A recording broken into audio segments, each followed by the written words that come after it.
Two households. Both alike in dignity. In fair Verona. Where we lay our siege. From ancient grudge. Break. To new mutiny. Where civil blood. Makes civil hands. Unclean. From forth the fatal wooings of these two foes, a pair of star-crossed lovers take their lives. Whose misadventures. Piteous. Overthrows. Thus, with their death, bury their parents' strife. The fearful passage of their death-marked love. And the continuance of their parents' rage. Which but their children's end not could remove. Is now the 2 hours traffic of our stage. The which if you with patient ears attend. What here shall miss, Our toil shall strive to mend. Gregory? Oh my word, we will not carry coals. No, for then we should be collars. I mean, we being collar will draw. Aye, while you live, draw your neck out of the collar. I strike quickly, being moved. But thou art not quickly moved to strike. A dog of the house of Montague moves me. To move is to stir, and to be valiant is to stand. Therefore, if thou art moved, thou runnest away. A dog of thy house shall move me to stand. I will take the wall of any man or maid of Montague. The quarrel is between our masters and us, their men. It's all one. It is well.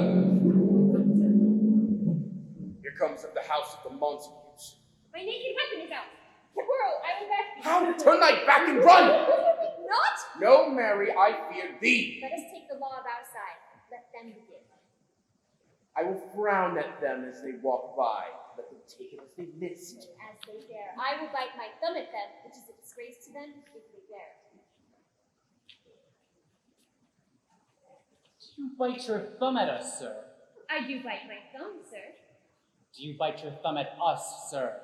Is the law of our side if I say I? No. No, sir. I do not bite my thumb at you, sir, but I do bite my thumb, sir. Do you quarrel, sir? Quarrel, sir? No, sir. If you do, sir, I am for you. I serve as good a man as you. No better? Well, sir. Say better. Here comes one of my master's kinsmen. Yes, better. You lie. Draw, filthy men! Gregory, remember thy washing blow.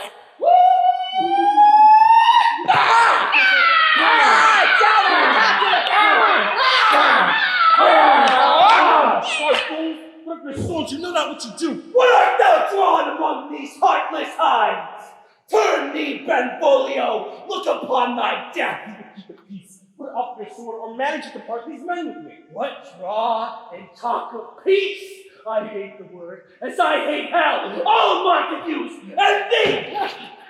Have at thee, coward!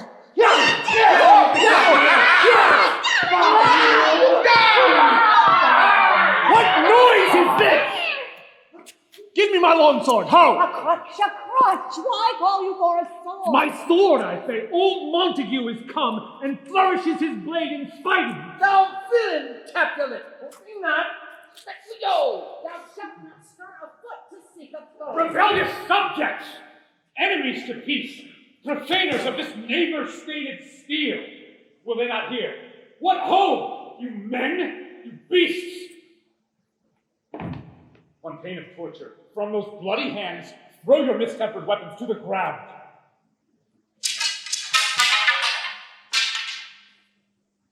And hear the sentence of your moved prince. 3 civil broils, bred of an airy word by thee, old Capulet, and Montague, have thrice disturbed the quiet of our streets. If ever you disturb our streets again, your lives shall pay the forfeit of the peace. For this time, all the rest depart away. You, Capulet, come with me. And Montague, come you this afternoon to know our father's pleasure in this case. Once more, on pain of death, all men depart. Who set this ancient quarrel to abroach? Speak, nephew. Were you by when it began? Here were the servants of your adversary, and yours close to fighting near our approach. I drew to part. In the instant came the fiery Tybalt with his sword prepared, which, as he breathed defiance to my ears, he swung about his head and cut the winds. Nothing hurt, fall, hissed him in scorn. While we were interchanging thrusts and blows, came more and more, which brought on ardent heart until the prince came, who parted our part. today. Glad am I he was not at this fray. Adam. An hour before the worshipped sun peered forth the golden window of the east, a troubled mind drove me to walk abroad where, underneath the grove of the sycamore that westward lit from the city side, so early walking did I see your son. Now, toward him I made, but he was ware of me, and stole into the coverts of the wood. I, measuring his affections by my own, which then most sought where most might not be found, being one too many by my weary self, pursued my humors, not pursuing his, and gladly shunned who gladly fled from me. Many a morning hath he there been seen, with tears augmenting the fresh morning's dew, adding to clouds, more clouds, with his deep sighs. But also soon as the all-cheering sun should in the farthest east begin to draw the shady curtains from Aurora's bed, away from light steals home my heavy son, and private in his chamber pens himself, shuts up his windows, locks fair daylight out, and makes himself an artificial night. That and portentous must this humor prove, unless with counsel the cause remove. My noble uncle, do you know the cause? I neither know of it, nor can learn of him. Have you importuned him by any means? Both by myself and many other friends. But he, his own affection's counselor, is to himself, I would not say how true, but to himself, so secret, so close, so far from sounding and discovery. Could we but learn from whence his sorrows grow, we would as willingly give cure as know. See where he comes? So please, step aside. I don't know his freedom. It must be denied. Good morrow, cousin. Is the day so young? But you struck 9. I mean, that hour seemed long. Was that my father that went hence so fast? It was. What sadness lengthens Romeo's hours? Not having that which having makes them short. In love. Out. Of love. Out of her favor, where I am in love. Alas, that love so gentle in his view should be so tedious and rough. Alas, that love whose view is muffled still should without eyes see pathways to his will. Where shall we dine? Oh, what brings us here? Yet tell me not, for I have heard it all. Here's much to do with hate, but more with love. Why then, O brawling love, O loving hate, O anything of nothing first create, O heavy, lightless, serious vanity, misshapen chaos of well-seeming forms, this love feel I feel no love in this. Dost thou not laugh? No, cuz I rather weep. Good heart, at what? Thy good heart's oppression. Why such is love's transgression? Griefs of mine own lie heavy in my breast, which thou wilt propagate and have oppressed. With more of thine, this love that thou hast shown doth add more grief to too much of mine own. Love is a smoke, made with the fume of sighs. Being purged, fire sparkling, lover's eyes. Being vexed, see, nourished in loving tears. What is it else? A madness, most discreet, a choking gall, and a preserving sweet. Farewell, my cousin. So, I will go along, and if you leave me so, you do me wrong. But I have lost myself. I am not here. This is not Romeo. He is some other where. Tell me in sadness, who is that you are? What shall I groan and tell thee? Wrong, I know. It's sad, tell me who. A sick man in sadness makes his will. A word ill urged to one that is so ill. In sadness, cousin, I do love a woman. Well, I aim so near, when I suppose you love. A right good marksman. And she's fair, I love. A right fair mark, fair cuz, as soon as Well, in that hit you miss. Shall not be hit with Cupid's arrow. She hath Dian's wit. And in strong proof of chastity, well armed from love's weak, childish bow, she lives uncharmed. That when she dies, with beauty, dies her store. she hath sworn she'll live chaste. She hath forsworn to love. And in that vow do I live dead that live to tell it now. Would be ruled by me. Forget to think of her. Oh, teach me how I should forget to think. By giving liberty unto thine eyes, examine other beauty. 'Tis the way to call her exquisitely, question more. He that is struck in blind cannot forget the precious treasure of his eyesight lost. Show me a mistress who is passing fair. What doth her beauty serve, but as a note where I may read who passed that passing fair? Farewell, thou canst not teach me to forget. I'll pay that doctor, or else die in debt. Montague is bound as well as I in penalty alike, and 'tis not hard, I think, for men so old as we to keep the peace. Of honorable reckoning are you both, and pity 'tis you lived at odds so long. But now, my lord, what say you to my suit? But saying all what I have said before, my child is yet a stranger in the world. She hath not seen the change of 14 years. Let 2 more summers wither in their pride ere we think her ripe to be a bride. Younger than she are happy mothers made. And too soon marred are those so early made. Earth hath swallowed all my hopes, but she is the hopeful lady of my earth. But woo her, gentle Paris, get her heart. My will to her consent is but a part, and she agreed, within the scope of her choice lies my consent in fair according voice. This night I only know the custom feast, whereto I have invited many a guest, such as I love, and you, among the store, one more most welcome makes my number more. Come, go with me. Go, Sarah, trudge about through the town and find those persons out whose names are written there, and to them say, my house and welcome on their pleasure stay. Find them out whose names are written. But I am sent to find those persons whose names are writ, and can never find what names the writing person hath here writ. I must to the learned in good time. Cut. One fire burns out another's burning. One pain is lessened by another's anguish. Take thou some new infections of the eye, and rank poison of the old shall die. Thy plantain leaf is excellent for that. For what? For thy broken shoe? Oh, Romeo, art thou mad? Not mad, but bound more than a madman is, shut up in prison, kept without my food, whipped and tormented. And good evening, good fellow. God be God, and I pray, sir, can you read? I, mine own fortune and my misery. Perhaps you have learned it without books, but I pray, can you read anything you see? I, if I know the letters and the language. You say honestly, rest you marry. Stay, fellow, I can read.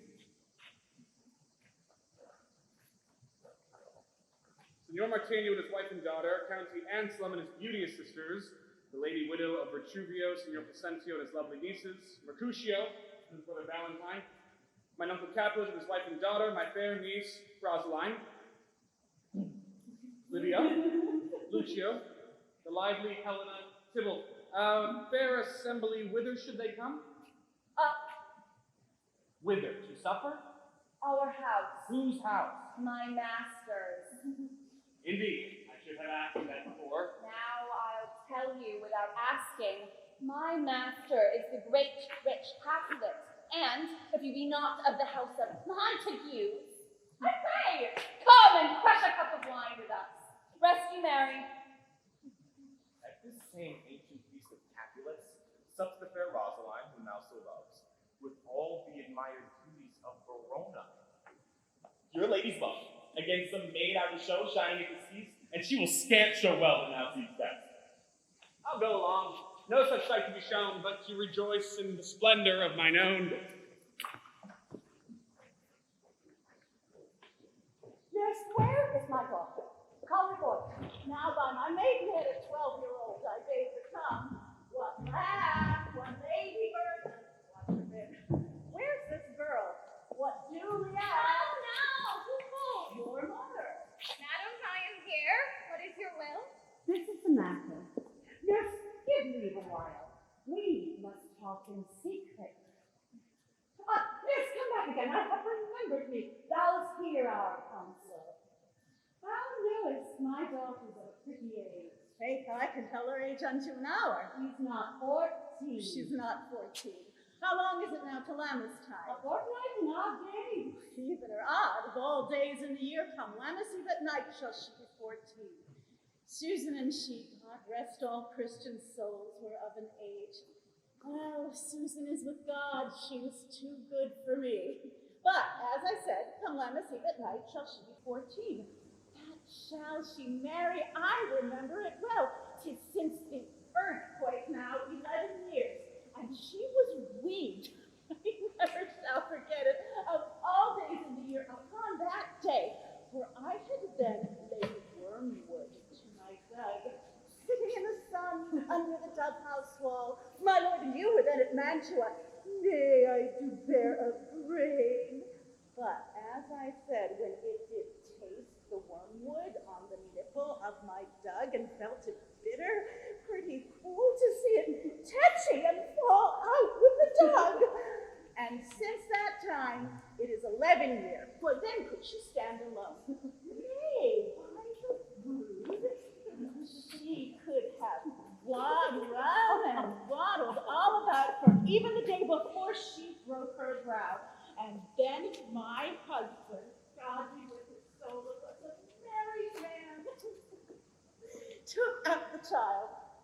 Yea, quoth he, dost thou fall upon thy face, thou wilt fall backward when thou hast more wit, wilt thou not, Jewel? And by my holiday, the pretty wretch left crying and said, I.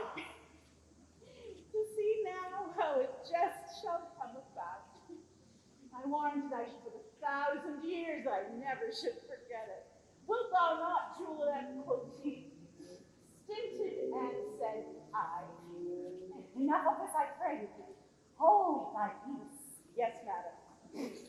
I cannot help but laughing that you should stop crying and say I.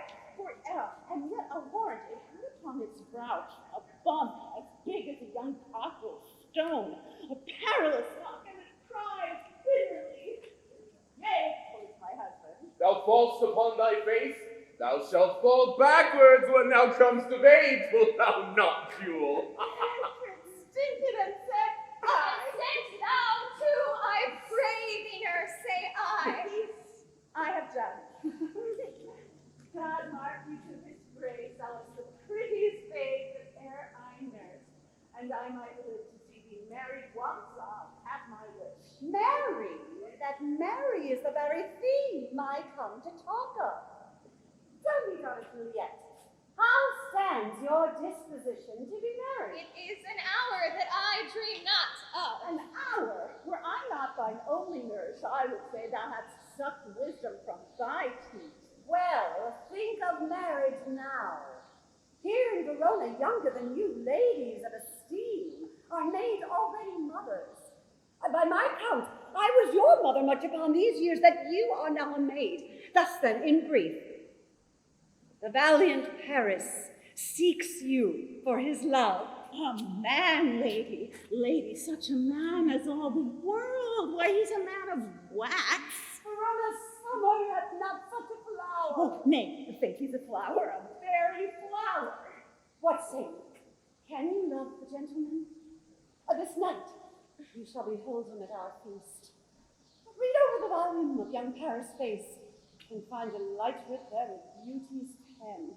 Examine every several lineament and see how one another lends content. And what obscured in this fair volume lies, find written in the margin of his eyes.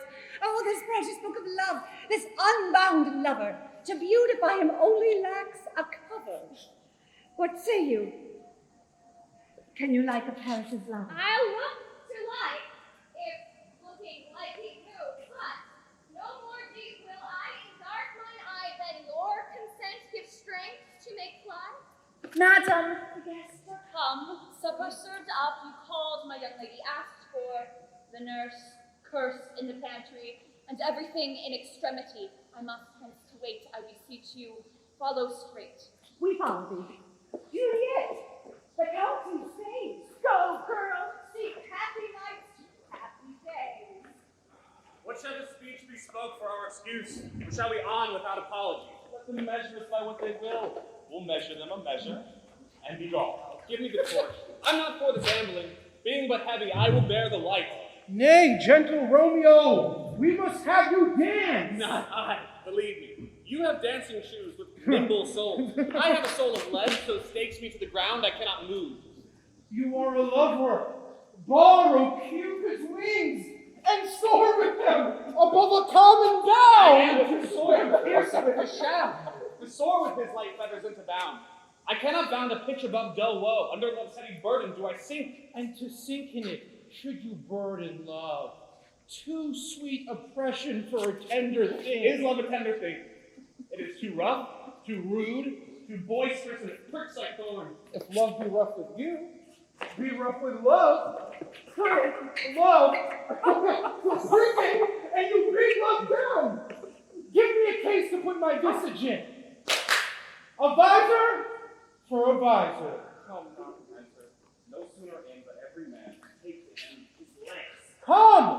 We burn daylight home. Nay, that's not so. I mean, sir, I delay. And we mean well in going to this mass, but is no whit to go.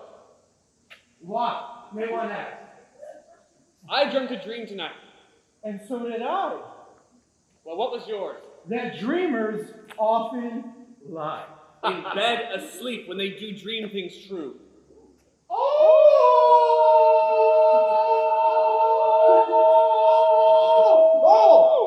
Then I see Queen Mab hath been with you.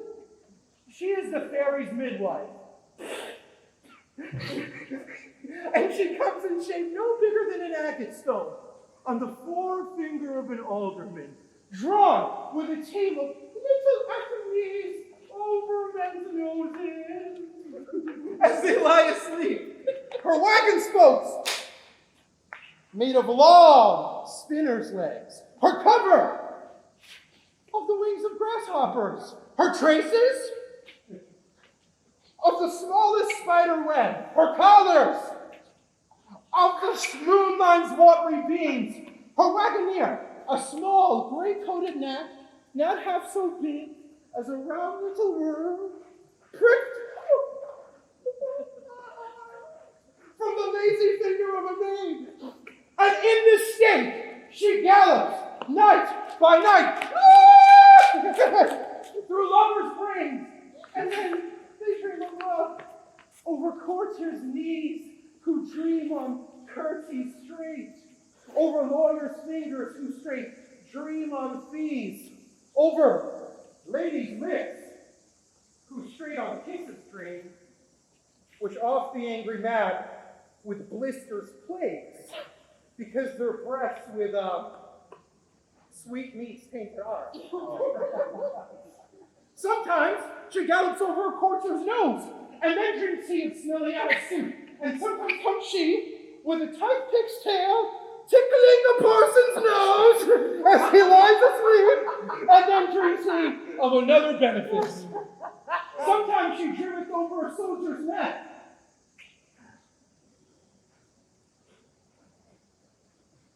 And then dreams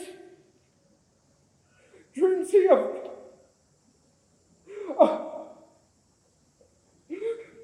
of cutting foreign throats, of breeches and pescados, Spanish blades, of helms 5 fathom deep, and then a knot drums in his ear when she starts and wakes, and being thus frightened says a prayer or two and goes to sleep again. This is the map that traps the manes of horses in the night, and bakes elf-locks and foul sluttish hairs, which once untangled much misfortune bodes. This is that hag, when maids lie on their back, that presses them and learns them first to bear, making them women of good carriage. This is she! Peace! Peace, Mercutio, peace. Thou talks of nothing. True.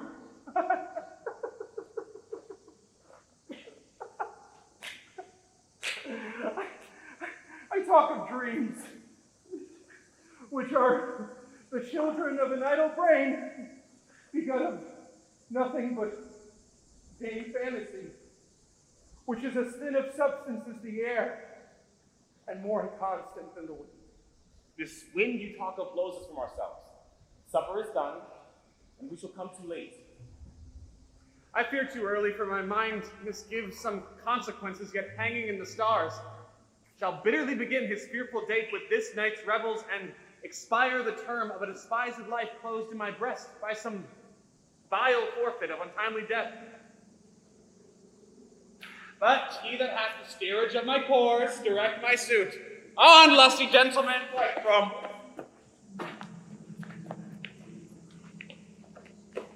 Welcome, gentlemen. Ladies that have their toes unplagued with corns will walk about with you. Ah, mistresses. Which of you all will now deny to dance? She that makes dainty, I'll swear hath corns. Have I come near you now? Welcome, gentlemen. I have seen the day that I have worn a visor and could tell a whispering tale in a fair lady's ears, such as would move. But 'tis gone. 'Tis gone, 'tis gone. You're welcome, gentlemen. Come, music, play. Love we in one consenting, each other's hearts contenting,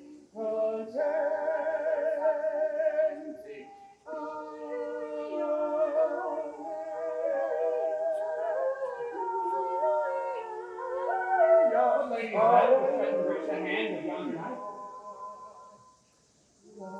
She that keeps the torches to burn bright. It seems she hangs upon the cheek of night. The night are done. I'll watch her place and stand, and touching hers, make blessed my rude hand. And my heart loved till now, or swear in sight, for I never saw true beauty till this night. This by his voice should be a Montague. Fetch me my rapier, boy. What dares the slave come hither, covered with an antic face, to fleer and scorn at our solemnity? Now by the stock, in honor of my king, to strike him dead, I hold it not a sin. Well, how now, Kent?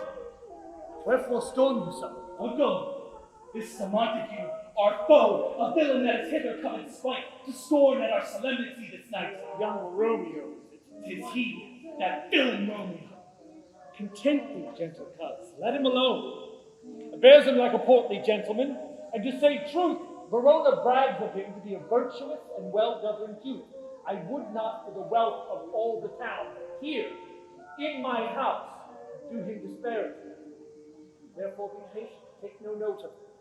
'Tis my will, the which, if thou respect, show a fair presence and put off these frowns, an ill-beseeming semblance for a feast. He fits with such a villain as a guest, I'll not endure him. He shall be endured. What, human boy? I say he shall. Go to. Am I the master here, or you? Go to. You'll not endure him. God, never my soul. Why, uncle, 'Tis a shame. oh, you are saucy fool. So indeed, be quiet, or I'll make you quiet. What? Cheerily, my heart. I will withdraw, but this intrusion now shall seem sweet, convert to bitter gall.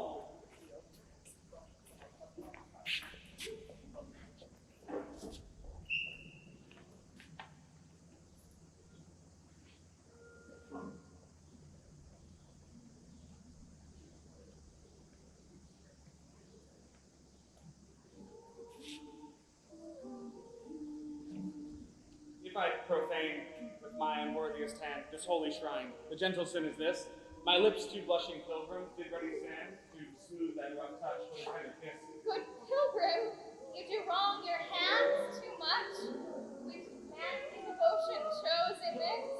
For saints have hands that pilgrims' hands do touch, and palm to palm is holy palmer's kiss.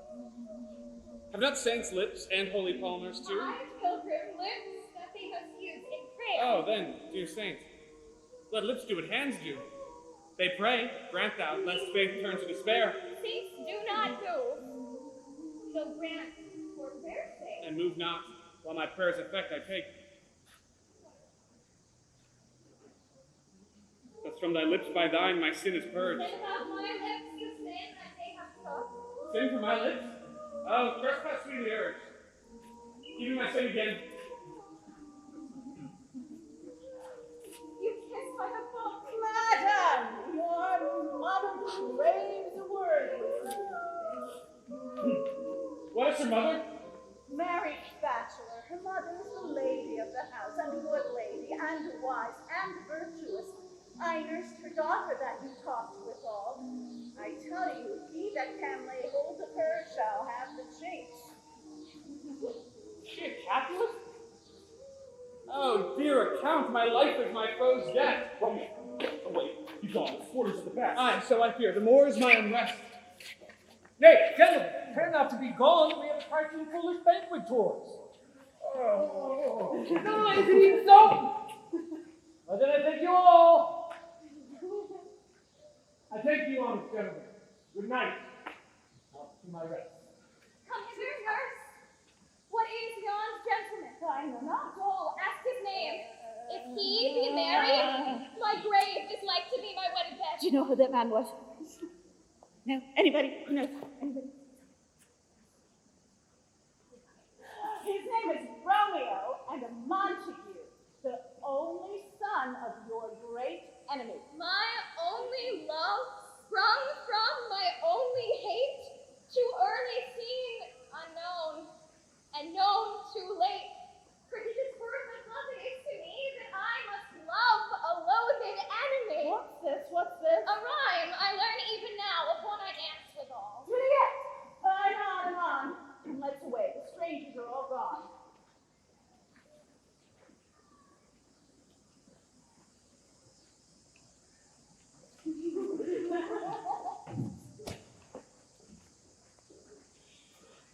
I go forward, my heart is here. Turn back, dull earth, and find thy center out. Romeo. My cousin Romeo.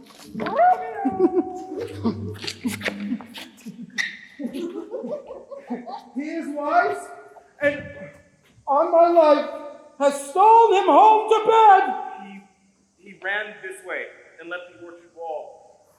Call, good Mercutio. Nay, I'll conjure too. Romeo! Humors! Madman!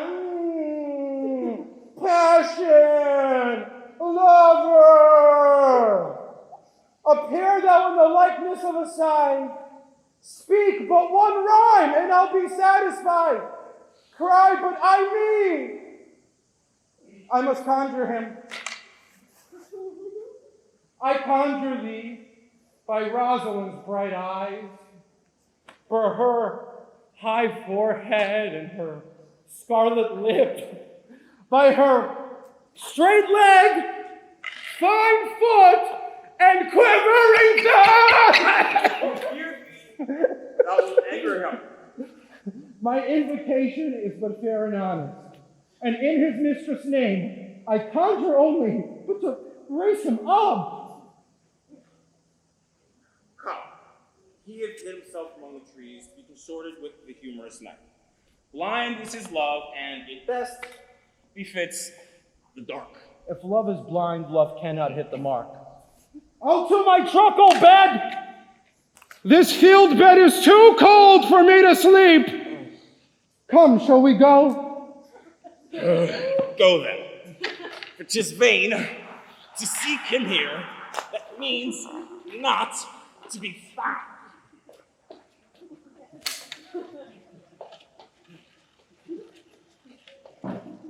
Just that stars have never felt a wound. What's up? What light through yonder window breaks? It is the east, and Juliet is the sun.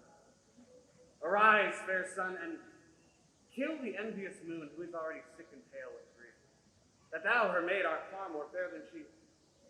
Be not her maid, since she is envious. Her best delivery is but sick and green, and none but fools beware. Cast it up. It is my lady. Oh, is my love. Oh, that she knew she were. She speaks, yet she says nothing. What of that? Her eye discourses. I will answer it. I am too bold. It's not to me she speaks. Two of the fairest stars in all the heaven, having some business, do entreat her eyes to twinkle in their spheres till they return. What if her eyes were there, they in her head, The brightness of her cheek would shame those stars as daylight doth a lamp. Her eye in heaven would through the airy region stream so bright that birds would sing and think it were not night. See how she leans her cheek upon her hand. Ah, that I were a glove upon that hand, that I might touch that cheek. She speaks. Oh, speak again, bright angel. For thou art as glorious to this night being o'er my head as is, O winged messenger of heaven, unto the white upturned wandering eyes of mortals that fall back to gaze on him, when he bestrides the lazy puffing clouds and sails upon the bosom of the air. Romeo, Romeo, wherefore art thou Romeo? Deny thy father, and refuse thine name, or, if thou wilt not, be but sworn my love, and I'll no longer be a Capulet. Shall I hear more, or shall I speak of this? 'Tis but thy name that is my enemy. Thou art thyself, though not a Montague. What's Montague? It is not hand, nor foot, nor arm, nor face. Be some other name belonging to a man. What's in a name that which we call a rose by any other word would smell as sweet? So Romeo would, were he not Romeo full, retain that dear perfection which he owes without that title. Romeo, doff thy name, and for thy name, which is no part of thee, take all myself. I take thee at thy word. Call me with love, and I'll be new baptized. Henceforth, I never will be Romeo. What man art thou that dost be screamed in night so scandalous on my counsel? By a name. I know not how to tell thee who I am. My name, dear saint, is hateful to myself because it is an enemy to thee. Had I it written, I would tear the word. My ears have yet not drunk 100 words of thy tongue's uttering, yet I know the sound. Art thou not Romeo and Montague? Neither, fair maid, if either be this like. How came so hither? Tell me. And wherefore the orchard walls are high and hard to climb, and the place death, considering who thou art, if any of my kinsmen find thee here. With love's light wings that I o'erperch these walls. For stony limits cannot hold love out, and what love can do, that dares love attempt. Therefore, thy kinsmen are no stop to me. You see me, they will murder thee. Alack, there lies more peril in thine eye than 20 of their swords. Look thou but sweet, and I am proof against their enmity. I would not for the world that they saw me here. I have night's cloak to hide me from their sight, and but thou love me, let them find me here. My life were better ended by their hate than death prorogued and wanting of thy love. By whose direction foundst thou out this place? By love, that first did prompt me to inquire. He lent me counsel, and I lent him eyes. I am no pilot, yet wert thou as far as that vast shore washed with the farthest sea, I should adventure for such merchandise. Thou know'st the mask of night is on my face, else would a maiden blush bepaint my cheek for that which thou hast heard me speak tonight. Fain would I dwell on sworn, fain, deny what I have spoke, but farewell compliment. Dost thou love? I know that wilt say aye, and I will take thee at thy word, and if thou swearst, thou mayst prove false. At lovers' perjuries, they say Jove laughed. Oh, gentle Romeo, if thou dost love, pronounce it faithfully, or if thou think I am too quickly won, then I'll frown and be perverse and say thee nay, so thou wilt do, but else not for the world. In truth, fair Montague, I am too fond, and therefore thou makes me my behavior light. But trust me, gentlemen, I'll prove more true than those that have coined to be strange. I should have been more strange, I must confess, but thou overheardst ere I was there my true love's passion.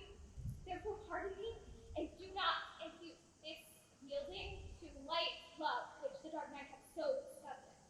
Lady, by yonder blessed moon I vow that tips with silver all these fruit tree tops. Oh, swear not by the moon, the inconstant moon that monthly changes in her circled orb, lest that thy love prove likewise variable. What shall I swear by? Do not swear at all.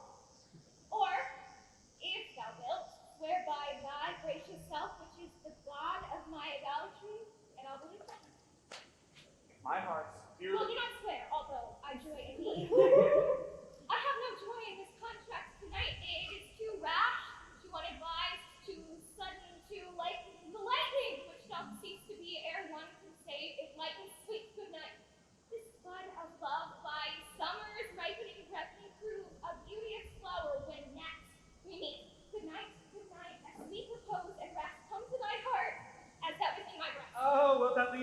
unsatisfied. What satisfaction canst thou have tonight? The exchange of thy love's faithful vow for mine. I gave thee mine before thou didst request his, and yet I would it were to give again. Wouldst thou withdraw it? For what purpose, love? But to be frank, and give it thee again, and yet I wish but for the things that I have. My bounty is as boundless as the sea, my love, as deep. The more I give to thee, the more I have for both our infinite wonders. I hear some noise within your love. Adieu. Anon, good nurse, sweet Montague. Be true. Stay but a little. I will come again. Blessed night. I am afeard. Being a knight, all this is but a dream, too flattering sweet to be substantial.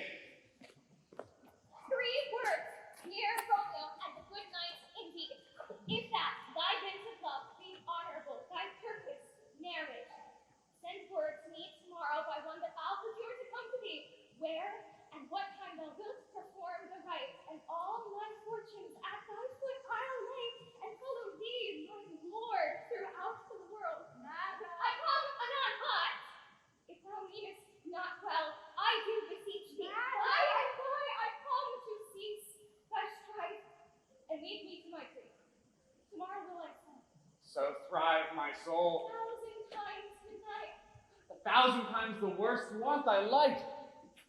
Love goes toward love as schoolboys from their books, but love from love towards school with heavy looks. Romeo! Oh, for a falconer's voice to lure this castle gentle back again. Bondage is hoarse and may not speak aloud, else would I hear the cave where echo lies, and make her airy tongue more hoarse than with repetition of my Romeo. It is my soul that calls upon my name. How silver sweet sounds lovers' tongues by night, like softest music to attending ears. Romeo! My sweet, What o'clock tomorrow shall I send thee? by the hour of 9. I will not fail. 'Tis 20 years till then. I have forgot why I did call thee back. Let me stand here till thou remember it. I shall forget to have thee still stand there, remembering how I love thy company. And I'll still stay to have thee still forgetting any other home but this. 'Tis almost morning. I would have thee gone, and yet no further than a wanton bird could let it hop a little from his hand, like the poor prisoner in his twisted gyves, and with a silken thread plucks it back again, so loving, jealous of his liberty. I would I were thy bird. Sweet, so would I, and yet I should kill thee with much cherishing. Good night, good night. Parting is such sweet sorrow that I shall say good night till it be morrow. Sleep well upon thine eyes, peace in my breast. That I would sleep, and peace so sweet to rest. Hence will I to my ghostly friar's close cell, with help to crave, to my dear half to tell. The gray-eyed morn smiles on the frowning night, checkering the eastern clouds with streaks of light, in fleckled darkness, like a drunkard reels forth from day's path and tightens burning wheels.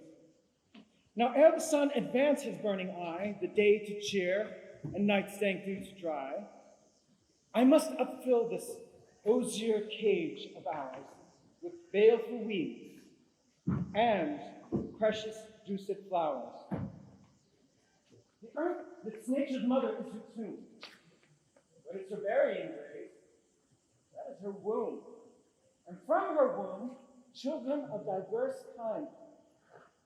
We, sucking on her natural bosom, find many for many virtues excellent, some but for none, and yet all different.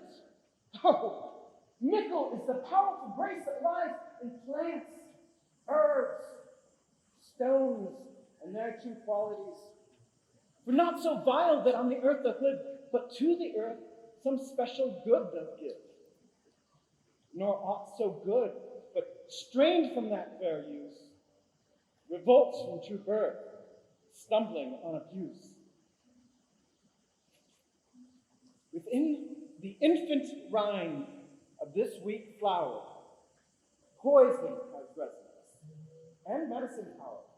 For this part, being smelt, this part cheers each part. Being tasted, slays all senses with the heart. Two such opposite kings encamping still, in men as well as herbs, grace and rude will. And where the worser is predominant, full soon the canker death eats up that plant. Good morrow, father. Benedicite, what early tongue so sweet saluteth me?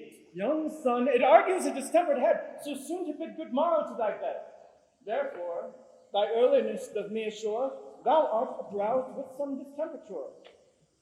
Or if not so, then here I hit it right. Our Romeo hath not been in bed tonight. The last is true. Sweeter rest is mine. God pardon sin with son Rosaline. With Rosaline? Oh, my ghostly father. No, I have forgot that name, and that name's woe. That's my good son. But where hast thou been then? I'll tell thee, and thou askest me again. I have been feasting with mine enemy, where on a sudden one hath wounded me that's by me wounded. Both are remedies within thy health and holy physic lie. Be plain, good son. And plainly know my heart's dear love is set on the fair daughter of rich Capulet. As mine on hers, so hers is set on mine, and all combined, save what thou must combine by holy marriage. When and where and how we met, we wooed, and made exchange of vow. I'll tell thee as we pass, but this I pray, that thou consent to marry us today. Holy St. Francis, what a change is here. It's Rosaline, whom thou didst love so dear, so soon forsaken. Young men's love then lies not truly in their hearts, but in their eyes. And art thou changed? Pronounce the sentence then. Women may fall where there's no strength in men. I pray thee, chide me not. Her I love now, doth grace for grace and love for love allow. The other did not so. She knew well thy love did read by rote and could not spell. But come, young waverer, come go with me. In one respect I'll thy assistant be, for this alliance may so happy prove. Turn your household's rancor, your love. Oh, what a sense! I stand on sudden haste. Wisely and slow, they stumble that run fast. Where in the devil should this Romeo be? Came he not home tonight? Not to his father. I spoke with him. Why, that same pale-hearted wench, that Rosalind, torments him so that he will sure run mad. Tybalt, old kinsman to Capulet, sent a letter to his father's house. A challenge on my life. Romeo will answer. Any man that can write may answer a letter. Nay, he will answer the letter's master how he dares, being here. Alas, poor Romeo's already dead, run through the ear with a love song. The very pin of his heart cleft with the blind bull boy's butt shaft. And is he a man to encounter Tybalt? Why? What's Tybalt? He's more than a prince of cats. Oh, he's the courageous captain of compliments. He fights as you sing crick song, keeps time, distance, proportion. He rests his minute, 1, 2, and a third in your bosom, the very butcher of a silk button. A duelist, a duelist, the immortal Posado, the reversal, the hang. Here comes Romeo. Signor Romeo, bonjour. That's some French salutation for your French slop. You gave us the counterfeit fairly last night. Good morrow to you both. What counterfeit did I give you? The slip? Sir, the slip can you not concede? Pardon, your worship. My business was great, and in such a case as mine, a man may strain courtesy. Jolly good morrow, gentlemen. Why, you golden, fair, gentle woman. Is it golden? 'tis no less, I tell you. For the body hand of the dial is now upon the prick of noon. What upon you? What a man are you? One gentlewoman that God hath made himself to mar. By my troth, 'tis said for himself to mar, quotha. Gentlemen, can any of you tell me where I may find the young Romeo? I can tell you. But young Romeo will be older when you have found him than he was when you saw him. I am the youngest of that name, for fault of a worse. If you be he, sir, I desire some confidence with you. She will indict him for this suffering. A bard so low. What hast thou found? Romeo, will you come to your father's? We'll to dinner thither. I will follow you. Farewell, ancient lady. Farewell, lady. I pray you, sir, what saucy merchant was this that was so full of his ropery? A gentleman, nurse, that loves to hear himself talk, and will speak more in a minute than he will stand to in a month. Speak anything against me, I'll take him down. You were lustier than he is, and 20 such jacks, and if I cannot, I'll find those that shall. Scurvy knave! I am none of your flirt gills, I'm none of your skeins, mate. Now, poor God, I am so vexed that every part about me quivers. Scurvy knave! Praise a word. And as I told you, my young lady bid me inquire you out. What she bid me say, I will keep to myself. But first, let me tell you, if ye should leave her in a fool's paradise, as they say, to her very gross kind of behavior, as they say, for the gentlewoman is young, and therefore if you deal double with her, it were an ill thing to be offered to any gentlewoman, and very weak dealers. Nurse, commend me to thy lady and thy mistress, I protest unto thee. Good heart, and if faith I will tell her as much. Lord, she will be a joyful woman. What wilt thou tell her? Thou dost not mark me.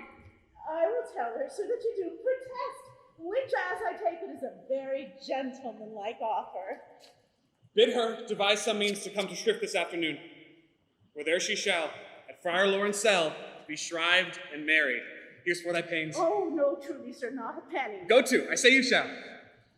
This afternoon, sir?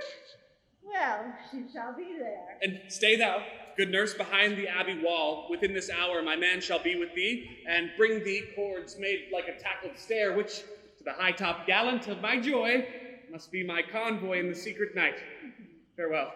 Be trusty, and I'll quit thy pains. Farewell. Commend me to thy mistress. Now, God in heaven bless you. Oh, hark you, sir. What sayest thou, my dear nurse? It's your man's secret. Did you ne'er hear say two may keep counsel, putting one away? Wards thee, my man as true as steel. Well, sir, my mistress is the sweetest lady. Lord, what is a little prating thing? Oh, there is a nobleman in town, one Paris would fain lay knife aboard, but she could so wouldn't see a toad, and her toad is stiff. I anger her sometimes and tell her that Paris is the proper man, but I'm worse when I say so. She looks as pale as any clout in the versal world. Commend me to thy lady. Aye, 1,000 times. Hither and on before, and a pace. The clock struck 9 when I did send the nurse. In half an hour she promised to return. Perchance she cannot meet him? That's not so. She is lame. Loves herald's shipping thoughts, which 10 times faster glides than the sun's beams, driving back shadows over lowering hills. Now is the sun upon the hindmost hill of this day's journey, and from 9 till 12, 3 long hours, yet she is not come.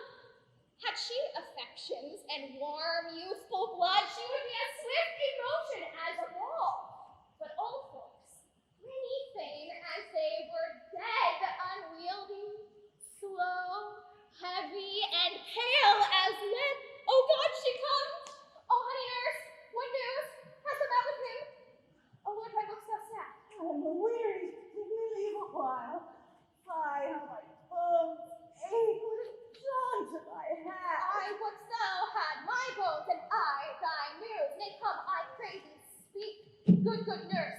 Speak. Jeez, what a haste! Can you not stay a while?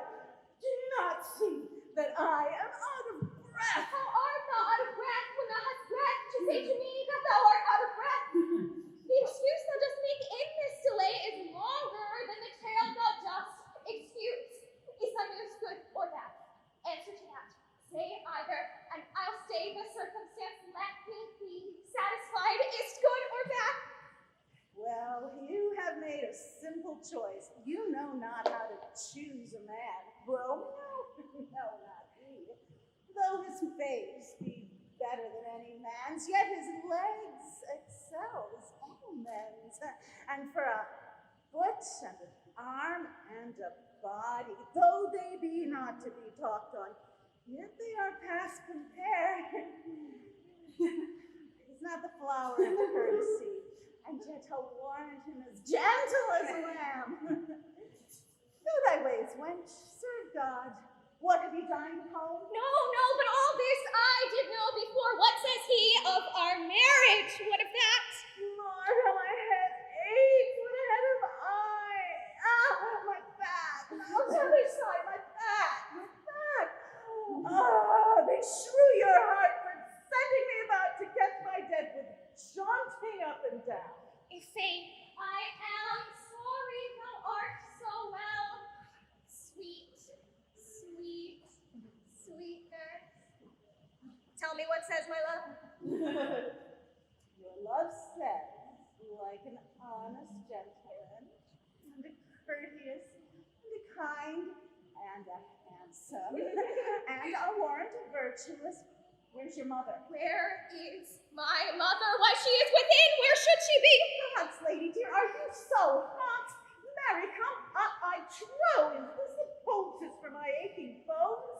Henceforward, do your messages yourself. Here's such a coil of what says Romeo.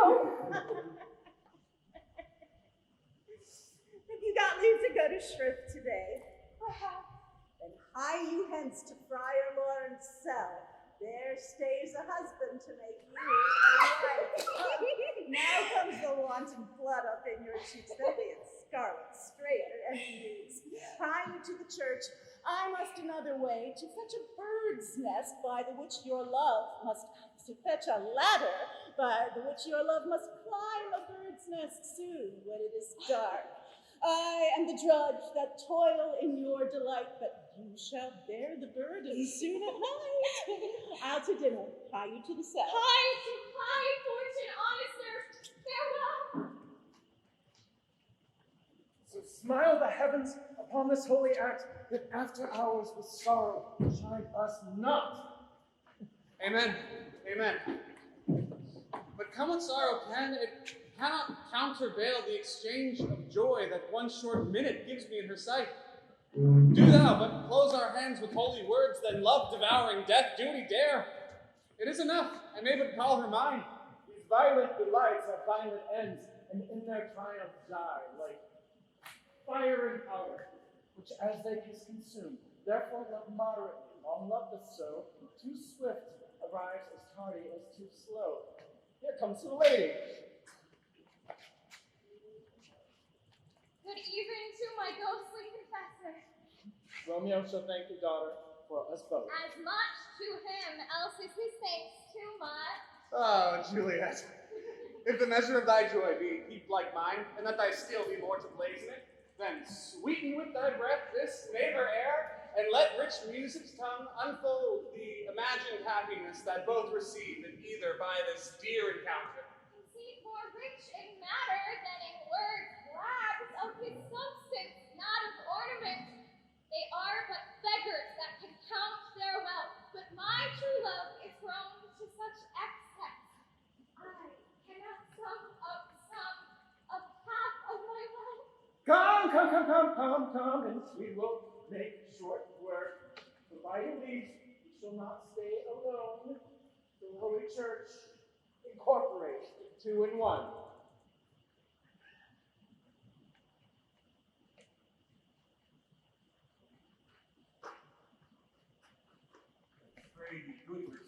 Let's retire. The day is hot, the Capulets abroad. If we meet, we shall not see a crawl. And now these hot days, the mad blood stirring. Thou art like one of these fellows, that when he enters the confines of a tavern, claps me his sword on the drawer, and says, God, send me no need of thee, and by the operation of the second cup, draws him on the drawer when indeed there is no need. Am I like such a fellow? Come! Thou art as hot a jack as any in Italy, and as soon moved to be moody, and as soon moody to be moved. And what too? Nay, and there were two such, we should have none shortly, for one would kill the other. Why, thou wilt quarrel with a man that hath a hair more or hair less in his beard than thou hast. Thou wilt quarrel with a man for cracking nuts, having no other reason but because thou hast hazel eyes. What eye, but such an eye, would spy out such a quarrel? Thy head is full of quarrels, as an egg is full of meat, and yet thy head has been beaten as addle as an egg for quarreling. Didst thou not fall out with a tailor for wearing his new doublet before Easter? Another for tying his old shoes with new ribbon, and yet thou wilt tutor me for quarreling. Were I so apt to quarrel as thou art, any man should buy the fee simple of my life for an hour and a quarter. Oh, the fee simple? Yeah. Oh, simple. By my head, here come the Capulets. By my heel, I care not. Follow me close, for I will speak to them. Gentlemen! Good den. A word with one of you? And but one word with one of us. Couple it with something. Make it a word and a blow. You will find me apt enough for that, sir, and you will give me occasion. Will thou not take any occasion without giving? Mercutio, thou consortst with Romeo. Consort? Why dost thou make us minstrels? And thou make minstrels of us. Look to hear nothing but discourse. Here's my fiddlestick. Here's thou make us dance. Come, consort. Woo! Talk here in the public haunt of men. Either withdraw from some private place, or reason coldly of your grievances, or else depart. Here all my stays on us. Men's eyes were made to look, and let them gaze. I will not judge for no one pleasure I. Peace be with you, sir. Here comes my man. But I'll be hanged if you wear your livery. Romeo, the love I bear thee can afford no better term than this. Thou art a villain! Tybalt, the reason I have to love thee doth much excuse the appertaining rage to such a greeting. Villain am I none, therefore farewell. I see thou knowest me not. Boy, this shall not excuse the injuries that thou hast done me, therefore turn and draw! I do protest I never injured thee, but loved thee better than thou canst devise till thou shalt know the reason of my love. And so, good Capulet, which name I tender as dearly as mine own, be satisfied. Oh, come. Vile, dishonorable submission. Tybalt, you rat catcher, will you walk? What wouldst thou have with me? Oh, nothing but one of your 9 lives that I look to make bold withal. And as you shall use me hereafter, dry beat the rest of the 8. I am for you. Gentle Mercutio, put thy rapier up. Come, sir. Your passado.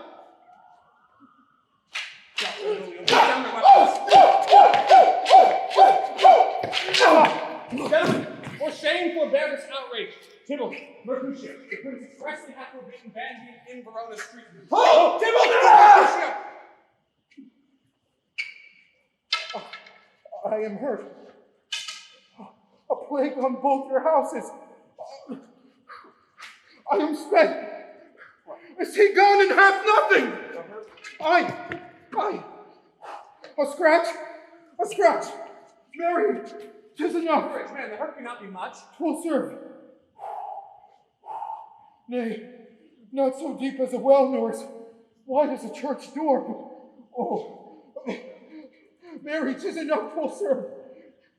Ask for me tomorrow, and you shall find me a great man. A plague on both your houses, I am dead. Is he gone a dog? A rat! A mouse, a cat, to scratch a man to death! A rogue, a villain, that fights by the book of arithmetic! Why the devil came you between us? I was hurt into your arm. I thought all for the best. Then Romeo, help me into some house or I shall faint. A plague! Of both your houses!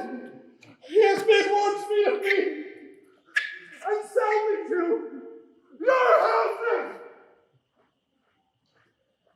This gentleman, the prince's near ally, my very friend, hath got this mortal hurt in my behalf.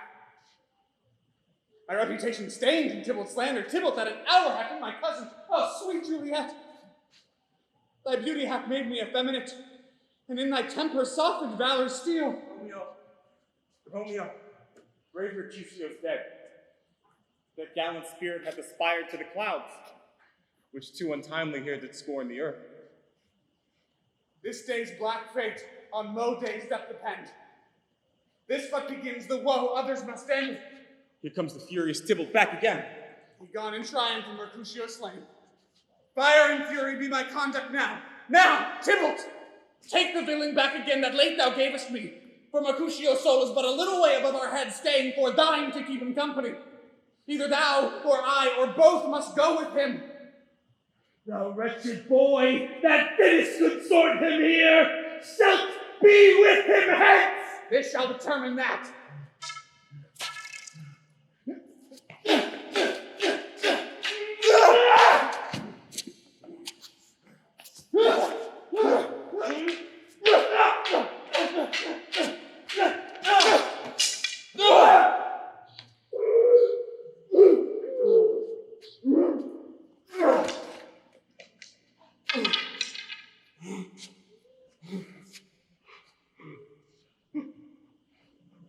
Romeo, away, be gone. The citizens are up, and Tybalt slain. Stand not amazed. The prince will doom thee to death if thou art taken. Hence be gone. Away. I am fortune's fool! Please now stay. Which way ran he that killed Mercutio? Tybalt, that murderer! Which way ran he? There lies that Tybalt. Up, sir, go with me. I charge thee in the prince's name. Obey. Where are the vile pretenders of this fray? Look, Prince, I can discover all the unlucky man who save a ball. There lies the man, slain by young Romeo, that slew thy kinsman, great Mercutio. Tybalt, my cousin. Oh, my eldest child. Cousin. Husband. Oh, the blood is spilled of my dear kinsman. Prince, is thou a trooper blood of our shed blood of Montague? Oh, cousin. Benvolio, Oh, who began this bloody fray? Tybalt, you're slain. Who Romeo's hand did slay, Romeo that spoke in fair, bid him bethink how nice the quarrel was, and urged withal your high displeasure. All this uttered with gentle breath, calm look, knees humbly bowed, could not take truce with the unruly spleen of Tybalt's death to peace, but that he tilts with piercing steel at bold Mercutio's breast, who all is hot turns deadly point to point. Romeo cries aloud, holds friends part, and swifter than his tongue, his aged arm beats down the fatal points and twists and rushes. Underneath whose arm, an envious thrust from Tybalt hit the life of stout Mercutio. And then Tybalt fled. By and by comes back to Romeo, who had but newly entertained revenge, and to it they go like lightning, for ere I could draw apart them was stout Tybalt slain. And Romeo did turn and fly. This is the truth, or let Benvolio die. he is a kinsman to the Montague. Affection makes him false. He speaks not true. Some 20 of them fought in this black strife, and all those 20 could but kill one life. I beg for justice, which thou, prince, must give. Romeo slew Tybalt. Romeo must not live. Romeo slew him. He slew Mercutio, who now the price of his dear blood doth owe. Not Romeo. He was Mercutio's friend. His fault concludes but what the law should end the life of Tybalt. For that offense immediately we do exile him hence. I have an interest in your heart's proceedings. My blood for your rude brawls to fly a bleeding. Well, a mercy was so strong a fine that you shall all repent the loss of mine. It will be deaf to pleading and excuses. No tears, nor prayers shall purchase our abuses. Therefore use none, let Romeo hence in haste, else when he is found, that hour is his last. Bear hence this body and attend our will. Mercy but murders, pardoning those that kill.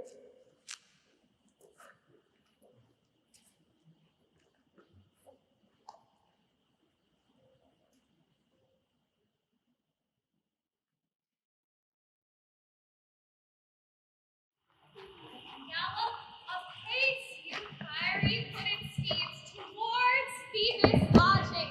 Such a wagoner as Phaeton would whisk you to the west and bring in cloudy night. Immediately spread thy close curtain, love performing night, that runaway's eyes may wink. And Romeo, leap to these arms, untalked of and unseen, and learn me how to lose a winning match. Come night, come Romeo, come thou day in night, for thou wilt fly upon the wings of night, whiter than new snow upon a raven's back. Come, gentle night, come loving, black-browed night, give me my Romeo, and when I die, take him and cut him out in little stars, and he will make the face of heaven so fine that all the world will be in love with night and pay no worship to the garish sun. Oh, I have bought me the mansion of a love, but not possessed it, and though I am sold, not yet enjoyed, so tedious is this day as is the night before some festival to an impatient child that hath new robes and may not wear them. Here comes my nurse. Now, nurse, what news? What hast thou there, the cords that Romeo busy touch? I accord. I mean, what news? Why dost thou wring thy hands? Well, a day is dead. He's dead. We are undone, lady. We are undone. Alas, the day is gone. He's killed. He's dead. Can heaven be so envious? Romeo can if heaven cannot. Oh, Romeo, Romeo. Whoever would have thought it, Romeo? What devil art thou that does torment me thus? This torture should be roared in dismal hell. Hath Romeo slain himself?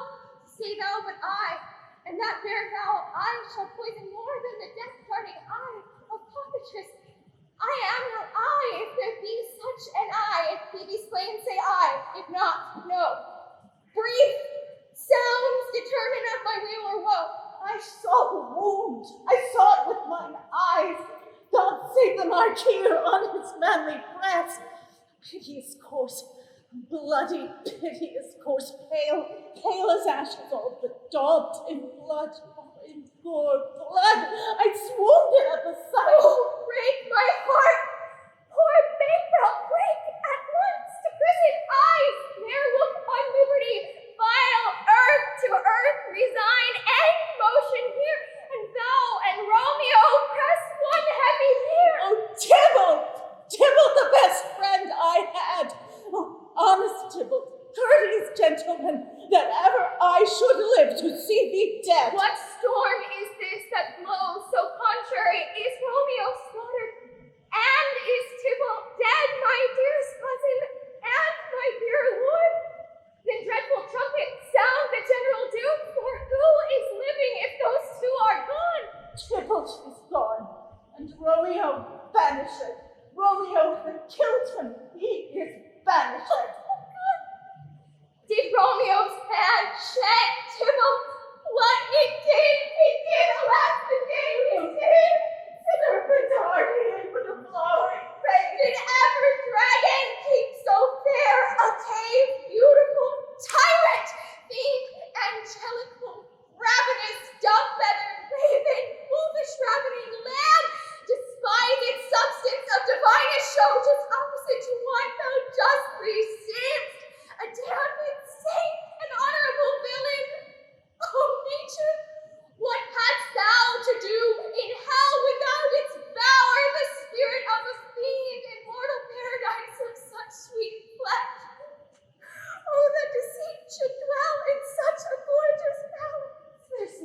faith, no trust, no honesty in men. Oh, perjured, oh, forsworn, oh, not, oh, dissemblers. His griefs, his woes, his sorrows make me old. Shame come to Romeo. Blistered be thy tongue, for such a wish he was not born. To shame upon his brow, shame is ashamed to sit for 'tis a throne where honor may be crowned. So monarch of the universal earth, what a beast was I to chide him. Oh, you speak well of him that killed your cousin. Shall I speak ill of him that is my husband? That foolish tears, that tyranny of springs, your tributary drops belong to woe, which you mistaking offer up to joy. My husband lives that Tybalt would have slain, and Tybalt dead that would have killed my husband. All this is comfort. Wherefore weep I then? Tybalt is dead, and Romeo is banished. That one word, banished, hath slain 10,000 Tybalts. Tybalt's death was woe enough if it had ended there, or if sour woe delights in fellowship, indeed we will be ranked with other griefs. Why follow not when she said Tybalt's dead, thy father, or thy mother, nay, or both, which modern lamentation might have moved, but with a rearward following Tybalt's death, Romeo is banished. To speak that word is father, mother, Tybalt, Romeo, Juliet, all slain, all dead. Romeo is banished. There is no end, no limit, measure, bound in that word's dead. No words can that woe sound. Where is my father and my mother now? Weeping and wailing over Tybalt's corpse. We go to them, I will bring you thither. Wash they his wounds with tears. Mine shall be spent when theirs are dry for Romeo's banishment. Take up these cords for ropes. You are beguiled, both you and I, for Romeo's exile. He made for you a highway to my bed, but I, a maid, die maiden widowed. Come corn, come nurse, unto my wedding bed, and death not Romeo take my maiden head. Come into your chamber, I'll find Romeo to comfort you, and what well where he is. Hark you, your Romeo will be here at night. I'll to him he is hid at Lawrence cell. Find him, give this ring to my true knight, and bid him come to take his last farewell.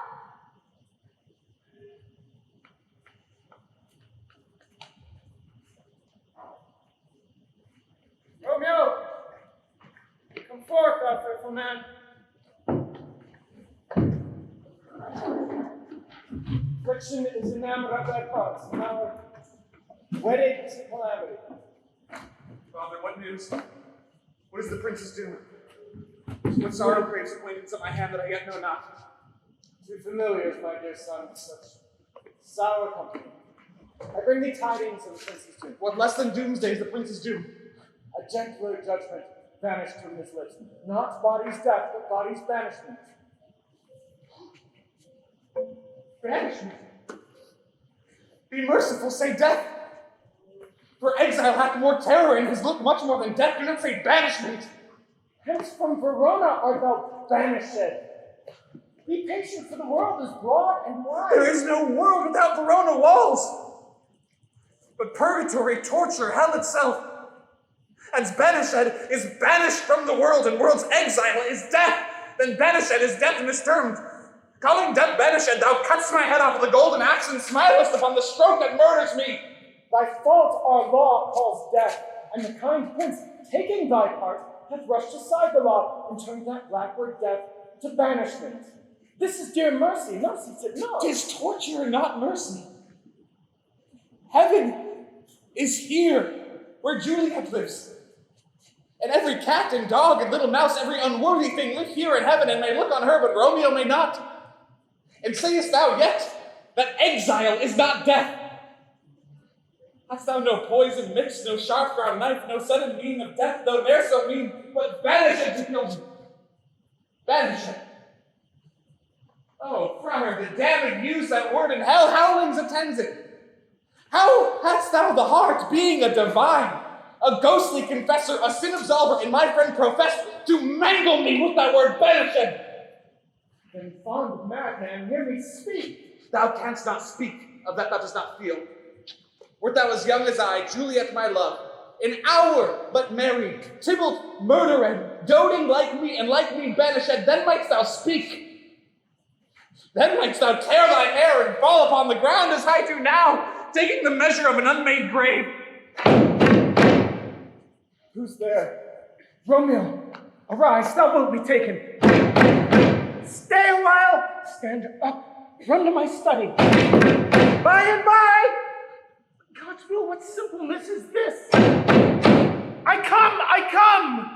Who knocks so loud? What's come to you? What's your will? I come from the Lady Juliet. Welcome then. Where's my lady's lord? Where's Romeo? There on the floor with his own tears made drunk. Even so lies she, blubbering and weeping and blubbering. Stand up, stand up, stand and to be a man. For Juliet's sake, for her sake, rise and stand. Ah, sir, so death's the end of all. Speakest thou of Juliet? How is it with her? Doth not she think me an old murderer? Now I have stained the childhood of our joy with blood removed but little from her own. Where is she? And how doth she? And what says my concealed lady to our cancelled love? She says nothing, sir, but weeps and now falls on her bed, and then starts up again, and then on Tybalt calls, and then on Romeo cries, and then down falls again. Oh, where's that thing shot from the dead level of a gun did murder her? Has that thing's person hand murdered her kinsman? Oh, tell me, friar, tell me, in what vile part of this anatomy that my name lodge? Tell me, that I might sack the hateful mansion. Hold thy desperate hand. Art thou a man? Thy wild aspen of the unreasonable fury of a beast. Thou hast amazed me. By my disposition, I thought by my holy order, I thought thy disposition better tempered. Hast thou slain Tybalt? Wilt thou slay thyself, and slay thy lady, that in thy life lives, by doing damned hate upon myself? What rouse thee, man? That Juliet is alive, for whose dear sake thou wast but lately dead. There art thou happy. Tybalt would kill thee, but thou slewest Tybalt. There art thou happy. The law that threatened death becomes thy friend and turns it to exile. There art thou happy. Go get thee to thy love as was decreed. Ascend her chamber, hence, and comfort her. But look thou stay not till the watch be set, for then thou canst not pass to Mantua. For thou shalt live till we can find a time, lays your marriage, reconcile your friends, make pardon of the prince, and call thee back with 20,000 times more joy than thou wentest forth in lamentation. Go before, nurse. Commend me to thy lady, bid her hasten all the house to bed, which heavy sorrow makes a nap into. Romeo is coming. My lord, let my lady will come. Do so. Sir, here, sir, a ring she bade me give you. You make haste, for it grows very late. Your Highness, good night. And here stand all your states, either be gone before the watch be set, or by the break of day, disguised from him. Give me thy hand.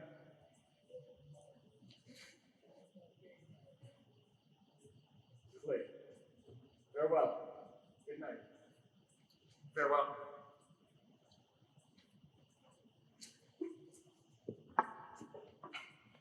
Things have fallen out, sir, so unluckily that we have had no time to move our daughter. Look you, She loved her kinsman Tybalt dearly, and so did I. We were born to die. 'Tis very late, and shall not come down tonight. I promise you, but for your company I would have been in bed an hour ago. These times of woe afford no times to woo. Madam, good night. Commend me to your daughter. I will, and know her mind early tomorrow. Tonight, she is mewed up to her heaviness. Sir Paris, I will make a desperate tender of my child's love. I think she will be ruled in all respects by me. Nay, more, I doubt it not. Wife, go thou to her ere you go to bed. Acquaint her here of my son Paris's love, and bid her mark me on Wednesday next. That's all. What day is this? Monday, my lord. Monday. No. Wednesday is too soon. Thursday, let it be. Thursday, tell her she shall be married to this noble earl. Will you be ready? Do you like this haste? No. We'll keep no great ado, a friend or two. For hark! Tybalt being slain so late, it may be thought we held him carelessly, being our kinsman, if we revel much. Therefore we'll have some half a dozen friends, and there an end. But what say you to Thursday? My lord, I would that Thursday were tomorrow. Get you gone. Thursday be it then. Go thou to Juliet ere you go to bed. Acquaint her for this wedding day. Thou.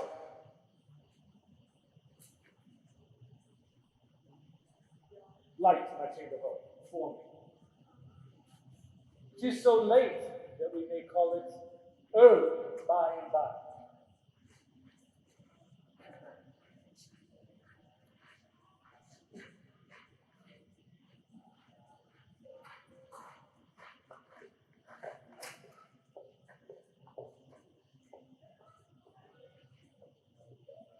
Wilt thou be gone? It is not yet near day. It was the nightingale, and not the lark that pierced the fearful hollow of thine ear nightly she sings on yon pomegranate tree. Believe me, love, it was the nightingale. It was the lark, the herald of the morn, no nightingale. Look, love, what envious streaks do lace the severing clouds in yonder east. Night's candles are burnt out, and jocund day stands tiptoe on the misty mountain top. I must be gone, and live, or stay and die. Your life is not daylight. I know it. It is some meteor that the sun exhales to thee this night a torchbearer, and might be on thy way to Mantua. Therefore stay, yet thou needst not to be gone. Let me be tamed. Let me be put to death. I am content, so thou wilt have it so. Come, death, and welcome. Juliet wills it so. How is my soul? Let's talk. It is not day. It is. High heads, be gone away. It is the lark that sings so out of tune, straining harsh discords and unpleasing sharps. Some say the lark makes sweet division. This doth not so, for she divideth us. Now be gone, more light and light it grows. More light and light, more dark and dark our woes. Madam, Nurse, your lady mother is coming to your chamber. Day is full. Be wary of the clouds. open window, let day in, and that light out. Farewell. One kiss and I'll descend.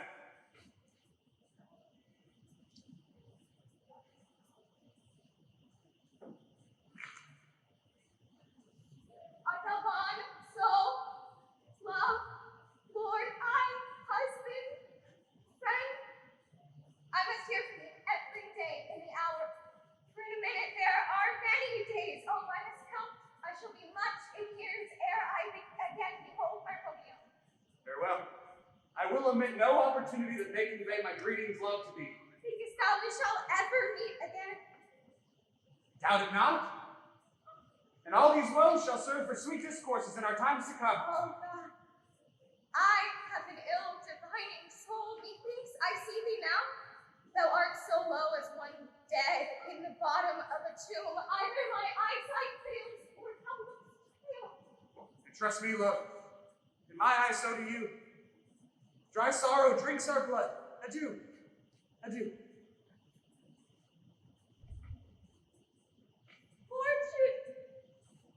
Fortune.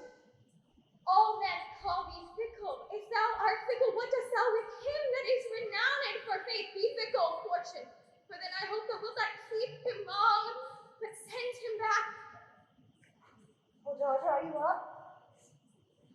Who is it that calls? It is my lady mother. Is she not down so early or up so late? What unaccustomed cause procures her hither? No, Juliet. Madam, I am not well. Evermore weeping for your cousin's death. What, wilt thou wash him from his grave with tears? And if thou couldst not make him live. Therefore have done. Some grief shows much of love, but much of grief shows still some want of living. Yet let me weep, for such a feeling loss. So shall you feel the loss, but not the friend which you weep for. Feeling so the loss, I cannot choose but ever weep the sin. Well, thou weeps not so much for his death, as that the villain lives which slaughtered him. What villain, madam? The same villain, Romeo. Villain and he be many miles asunder. God pardon him, I do with all my heart. And yet no man like he doth grieve my heart. That is because the treat you murder. I, madam, far from these the reach of my hands would none, but I might venge my cousin's death. You will have vengeance for it. Hear thou me.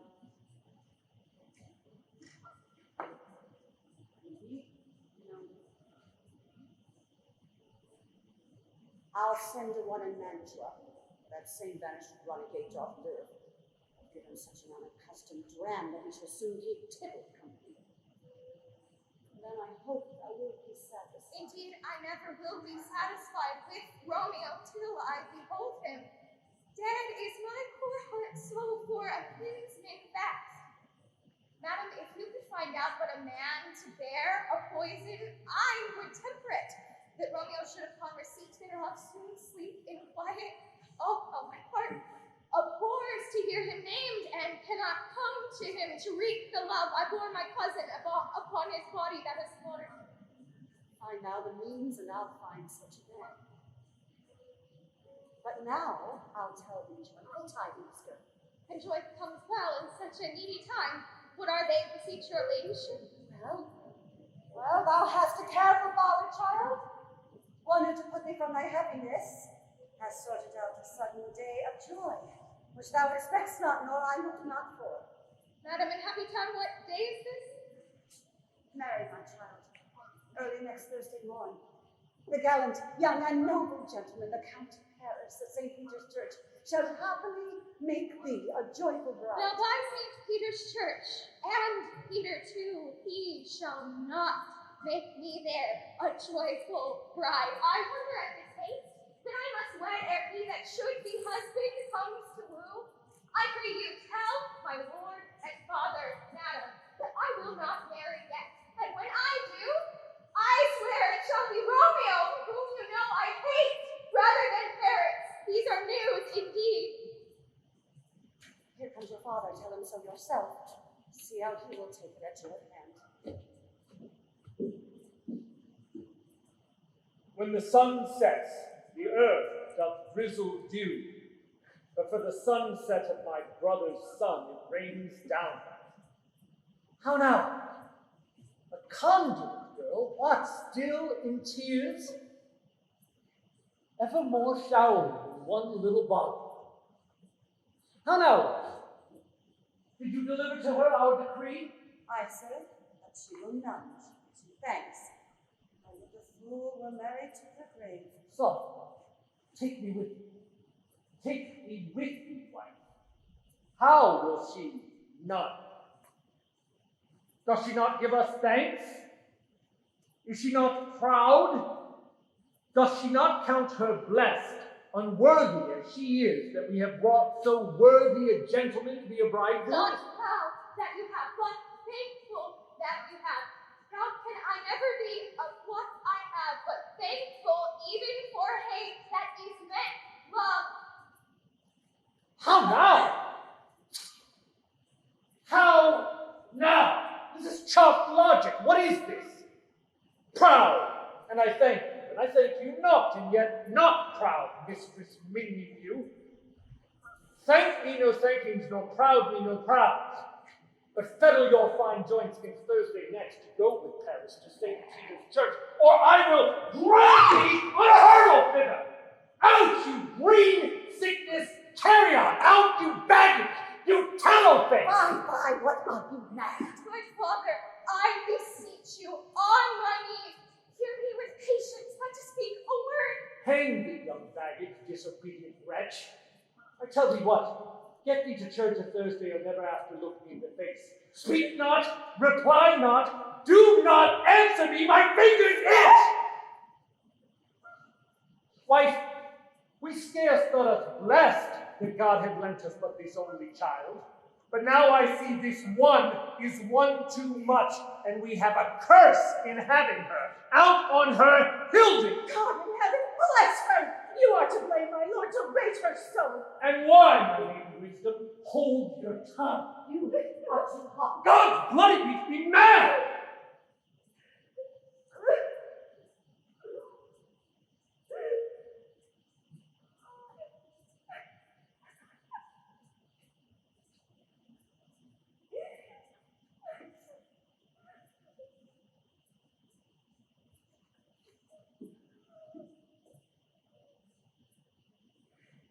Day, night, hour, tide, time, work, play, alone, in company, still my care hath been to have her matched. And having now provided a gentleman of noble parentage, proportioned as one's thoughts would wish a man, and then to have a wretched, puling fool to answer, I'll not wed. I cannot love, I'm too young. I pray you, pardon me. But if you'll not wed, I'll pardon you.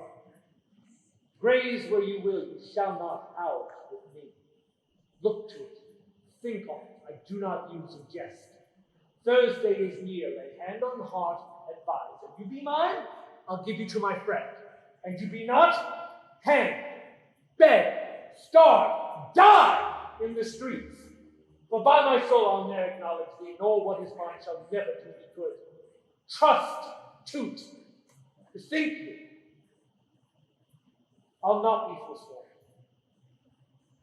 Sweet, my mother, ask me not away. Delay this marriage for a month, a week, or if you do not, make the bridal bed in that dim monument where Tybalt lies. Not to me, for I will not speak a word. Do as thou wilt, or I have done with thee. Oh, nurse, how shall this be prevented? My husband is on earth, my faith in heaven. How shall that faith return again to earth unless my husband sendeth me from heaven by leaving earth? Comfort me, counsel me, what sayst thou? Hast thou not a word of joy? So comfort her. Here it is. Romeo is banished, all the world to nothing. And since the case so stands as now it doth, I think it best you married with the county. Oh, he's a lovely gentleman. Romeo's a dishclout to him, beshrew my very heart. I think that you are happy in the second match, for it excels your first, or if it did not, your first is dead. Oh, 'twere as good he were as living here, and you no use of him. Speakst thou from thy heart? And from my soul, or else beshrew them both. Amen. What? Well, thou hast comforted me marvelous much. my father to warrant Sel to make confession and to be absolved. Mary, I will. This is wisely done. Go, counsel. Thou and my bosom henceforth shall be twain. Alter the friar to know his remedy. If all else fail, myself have power to die.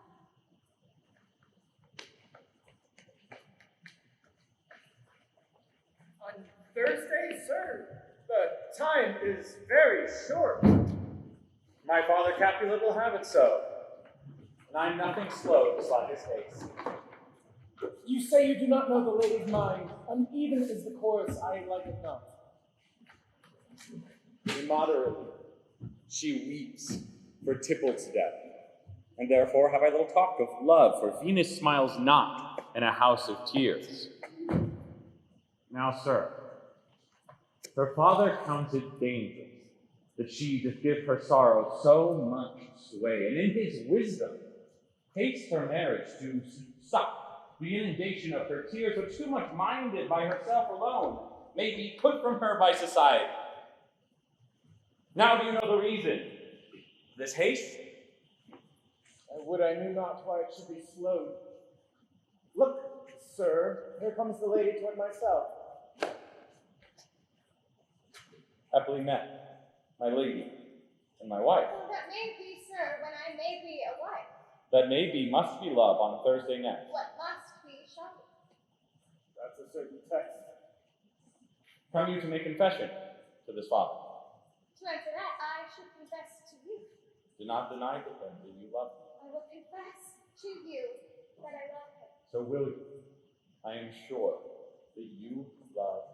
If I do so, it will be of more price being spoke behind your back than to your face. Poor soul, thy face is much abused with tears. The tears thought small victory by that, for it was bad enough before their spite. Thou wrongst it more than tears, if that report. It is no slander, sir, which is a truth. And what I spake it to thy face. Thy face is mine. Thou hast slandered. It may be so, for it is not mine own. Are you at leisure, holy father, now? Or shall I come to an evening mass? My leisure serves me, comes the daughter, now. My lord, we must entreat the time alone. God shield, I should deserve devotion. Juliet. On Thursday, early will I rouse you. Till then, with you. Keep this holy faith.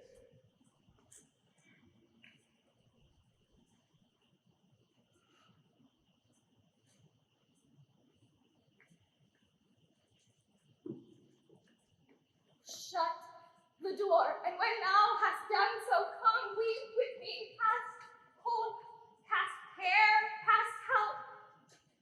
Oh, Juliet, I hear thou must on Thursday next be married to this county. Oh, tell me not, friar, that thou hearest of this, unless thou tell me how I may prevent it.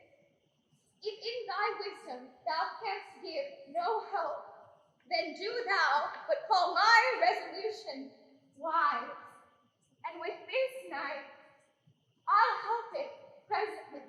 God joins my heart and Romeo's, thou our hands, and ere this hand by thee to Romeo sealed shall be the label to another deed, or my true heart with treacherous revolt shall turn to another, this shall slay them both.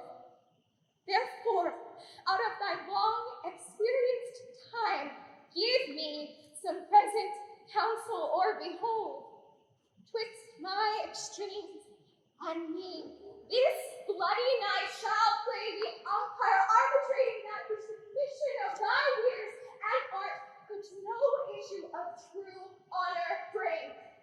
Be not so long to speak. I long to die, if what thou speakst speak not of remedy. Hold, I do spy a kind of hope, which craves as desperate an execution as that is desperate which we would prevent. If rather than to marry County Paris thou hast strength of will to slay thyself, then is it likely thou wilt undertake a thing like death, to chide away this shame, that copes with death himself to escape from it. And if thou darest, I'll give thee remedy.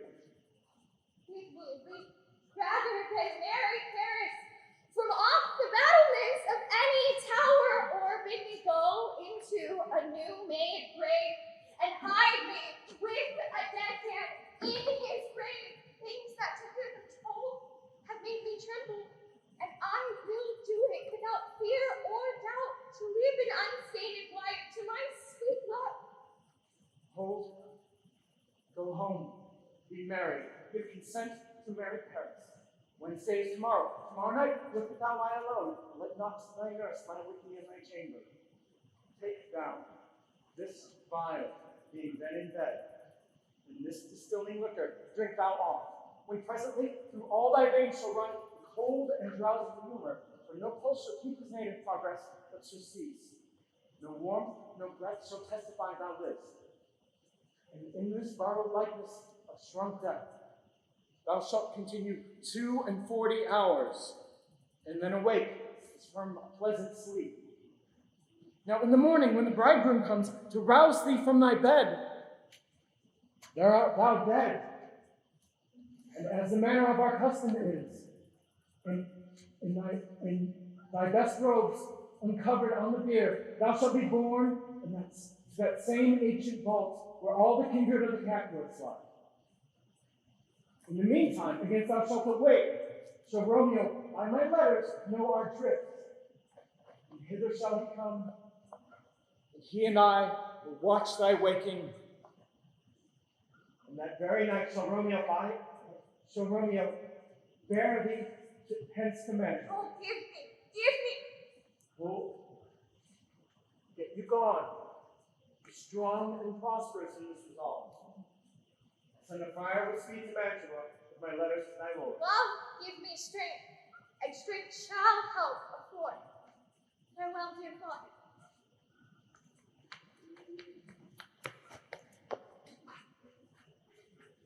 What, is my daughter gone to Friar Lawrence? You are in pursuit. There. He may chance to do some good on her. See where she comes from. Married love. And how now, my headstrong? Where have you been gadding? Where I have learned me to repent the sin of disobedient opposition, and am enjoined by holy Lawrence to fall prostrate here to beg your pardon.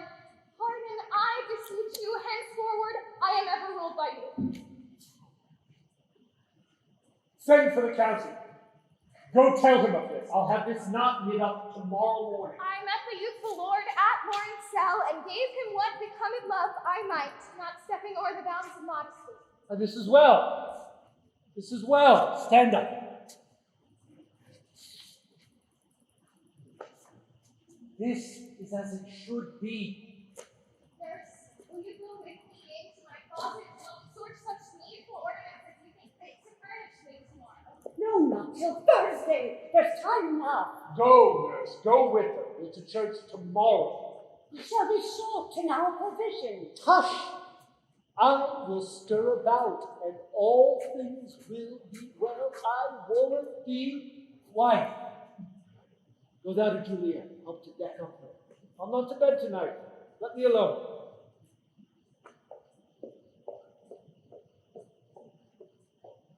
Against tomorrow my heart is wondrous light, since this same wayward girl hath been so reclaimed. Those attires are best, but, gentle nurse, I pray thee leave me to myself tonight, for I have need of many orisons to move the heavens to smile upon my state, which well thou knowest is cross and full of sin. What, are you busy? Oh, need you my help? No, madam, we have called such necessaries as are behooveful for our state tomorrow. So please you let me now be left alone, and let the nurse this night sit up with you, for I'm sure you have your hands full all with this so sudden business. Right.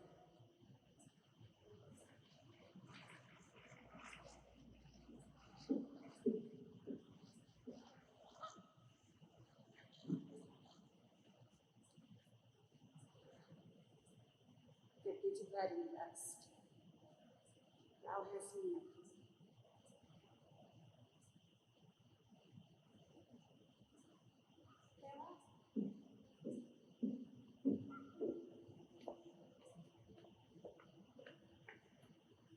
God knows when we shall meet again.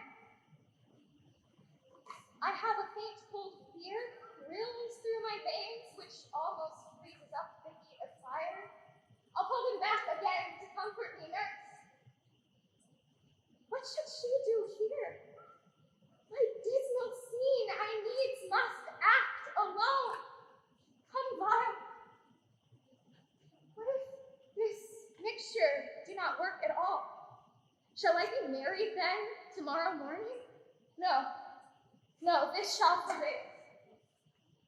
Lie thou there.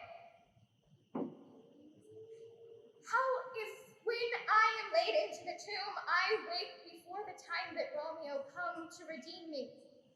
There's a fearful point. Shall I not then be stifled in the vault, to whose foul mouth no helpsome air breathes in, and there die strangled ere my Romeo comes?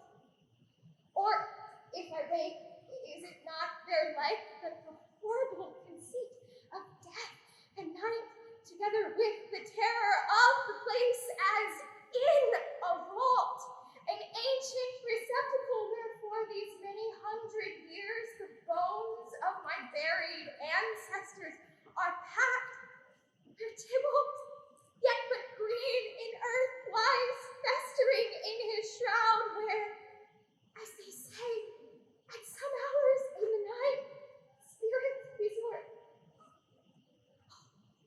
If I wake, shall I not then be distraught, environed with all these hideous fears, and madly play with my forefather's joints, and pluck the mangled Tybalt from his shroud, and in this rage with some great kinsman's bone, as with a club, dash out my desperate brain?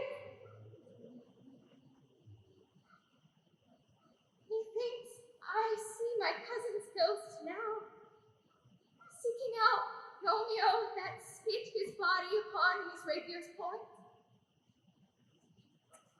Stay, Tybalt, stay! Romeo,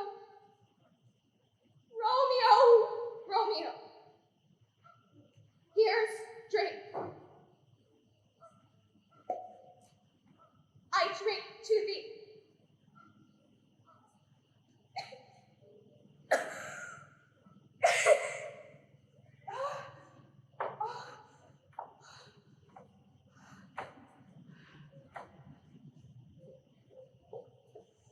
Hold, take the keys and fetch more spices, nurse, and call for dates and quinces in the pastry. Come, stir, stir, stir. The second cock hath crowed, the curfew bell hath rung. 'Tis 3 o'clock. Get you to bed, babe. You'll be sick tomorrow for this night's watching. No, not a whit. What? I have watched ere now all night for less cause and ne'er been sick. Ah, you have been a mouse hunting your time, but I will watch you from such watching now. The Count will be here with music straight, and so he said he would. Oh, I hear him near. Nurse, wife, go waken Juliet, go trim her up. I'll go chat with Paris. Hey! Make haste! Make haste! The bridegroom is come already! Make haste, I say! Madam! What, madam? Juliet! That's a warrant her she. Why, lamb, why, lady, why, you slug of it, what, not a word? You take your pennyworth now, for I'll warrant the Count of Paris has set up his rest that you shall rest but little. Oh, God, forgive me. Mary and amen. How sound is she asleep? You must needs wake her. Madam! Madam! Madam! What, dressed and in your clothes and down again? Lady! Lady! Lady! Alas! Alas! Help! Help! My lady's dead! Unlike the day that ever I was born. So I will be day out, my lord!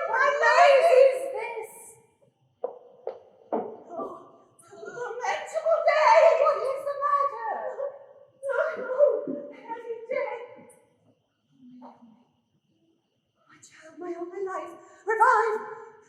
Look up, or I will die with thee. Help! Help! Call help! For shame! Bring Juliet forth, the Lord is come. She's dead. Deceased.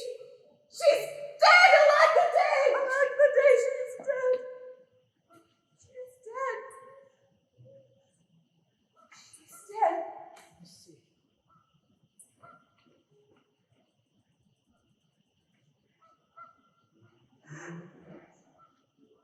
Alas, she's cold. Death that hath ta'en her hence to make me wail ties up my tongue and will not let me speak. Come, is the bride ready to go to church? Ready to go, but never to return. O son, on the night before thy wedding day, hath death lain with thy wife. Long have I thought to look upon this morning's face, and doth it give me such a sight as this? But one poor and loving child, but one thing to rejoice and solace in. And cruel death hath catched it from my sight. My child is dead, and with my child my joys are buried. Peace. Heaven and yourself had bargained, fair maid. Now heaven hath all the better for the maid. Dry up your tears and stick your rosemary on this fair corpse.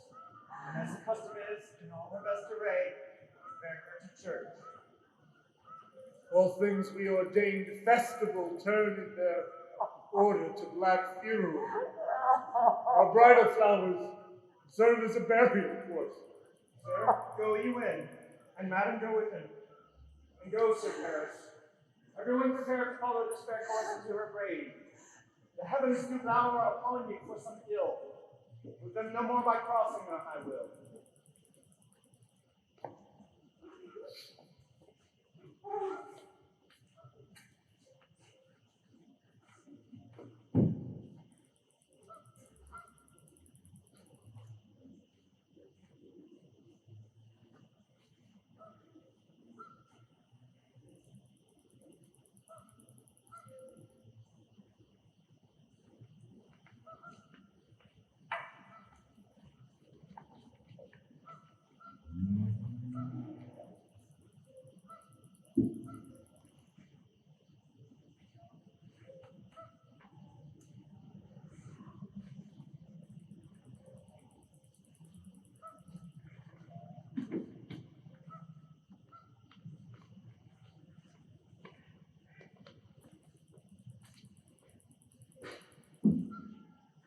If I may trust the flattering truth of sleep, my dreams presage some joyful news at hand. My bosom's Lord sits lightly in his throne, and all this day an unaccustomed spirit lifts me above the ground with cheerful thoughts. I dreamt my lady came and found me dead. Strange dream that gives a dead man leave to think, and breathed such life with kisses in my lips that I revived and was an emperor. Ay me, how sweet is love itself possessed, when but love's shadows are so rich in joy. News from Verona. How now, Balthazar? Dost thou not bring me letters from the friar? How doth my lady? Is my father well? How doth my lady Juliet? That I ask again, for nothing can be ill if she be well. And she be well, and nothing can be ill. Her body sleeps in Capel's monument, and her immortal part with angels lives. I saw her laid low in her kindred's vault, and presently took post to tell it you. Oh, pardon me, good Lord, for bringing his news, since you did leave it to my officer. Is it even so? Then I defy you, stars! Thou knowest my lodging. Get me ink and paper, and hire post horses. I will hence tonight. I beseech you, sir, your looks are pale and wild, and do import some mixed Tush, thou art deceived. Leave me and do the thing I bid thee do. Hast thou no letters to me from the friar? No, my good lord. No matter, get thee gone. And hire those horses, I'll be with thee straight. Well, Juliet, I will lie with thee tonight. Let's see for means. Oh, mischief, thou art swift to enter in the thoughts of desperate men. I do remember an apothecary, and hereabouts he dwells, which late I noted in tattered weeds with overwhelming grounds, culling of simples, meager where his looks, sharp misery had worn him to the bones. As I remember, this should be the house. Being holy day, the beggar's shop is shut. What ho, apothecary! Who calls so loud? Come hither, man. I see that thou art poor. Hold, there is 40 ducats. Let me have a dram of poison, such soon's being here as will disperse itself through all the veins that the life-weary taker may fall dead. Such mortal drugs I have. The Mantua law is death to any he who utters them. Contempt and beggary hangs upon thy back. The world is not thy friend, nor the world's law. The world affords no law to make thee rich. But be not poor, but pray to take this. My poverty, but not my will, consents. Pray thy poverty, not thy will.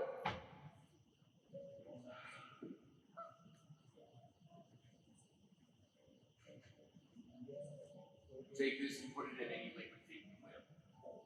And if you had the strength of 20 men, I would dispatch the strength.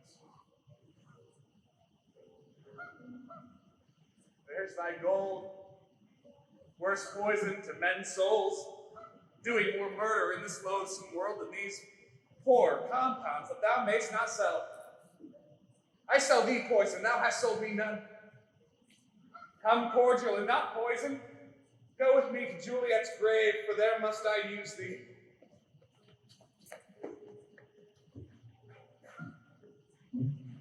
Holy Franciscan friar, Brother Ho. The same should be the voice of Friar John. Welcome from Mantua. What says Romeo? If his mind be writ, give me his letter. Going to find a barefoot brother out. One of our order to associate me here in this city visiting the sick and finding him. The searchers of the town suspecting we both were in a house where this infectious pestilence did reign, sealed up the doors and would not let us forth. So when I speak to Mantua, let us say, Who bear my letter then to Romeo? I now send it. Here it is again. Nor bring a messenger to bring it to me. So fearful were they of infection. Unhappy fortune! By my brotherhood, the letter was not nice, but full of charge of dear import, and the neglecting it may do much danger.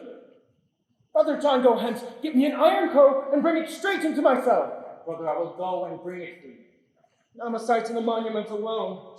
Within this 3 hours will fair Juliet wake.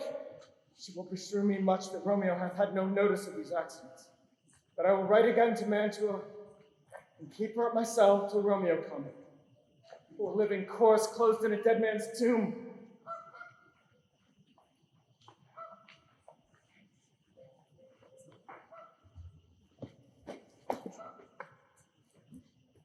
Give me thy torch, Lord.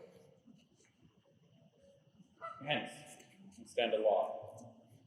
Yet, put it out, for I would not be seen. Under yon young trees, lay thee all along, holding thy ear close to the hollow ground, so shall no foot upon this churchyard tread, being loose and firm with digging up of graves, but thou shalt hear it. Whistle then to me, a signal that something doth approach. Give me those flowers. Do as I bid thee. Go. I am almost afraid to stand alone here in the churchyard, yet I will adventure.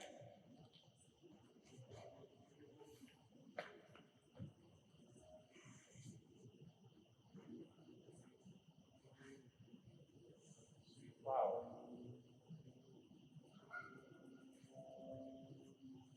With flowers thy bridal bed I strew.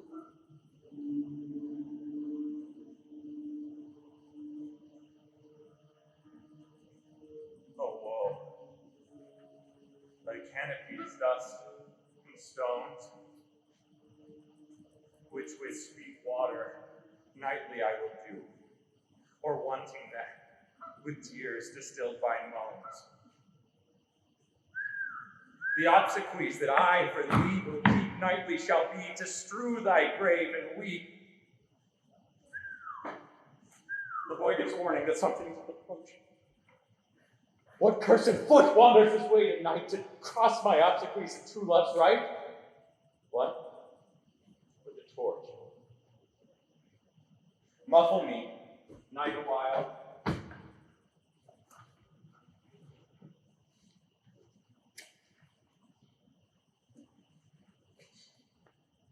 Hold. Take this letter. Early in the morning, see thou deliver it to my Lord and Father. Give me the light. Upon thy life I charge thee. Whatever thou hearest or seest, stand all aloof and do not interrupt me in my course. Why I descend into this bed of death is partly to behold my lady's face, but chiefly to take hence from her dead finger a precious ring. A ring that I must use in dear employment, therefore hence be gone. But if thou dost thus return to pride, what I further shall intend to do, by heaven, I will tear thee joint by I joint. will be gone, sir, and not trouble you. So shalt thou show me friendship. Take thou that. Live and be prosperous. Farewell, good fellow. For all this same, I'll hide him hereabout. His looks I fear, and his intents I doubt.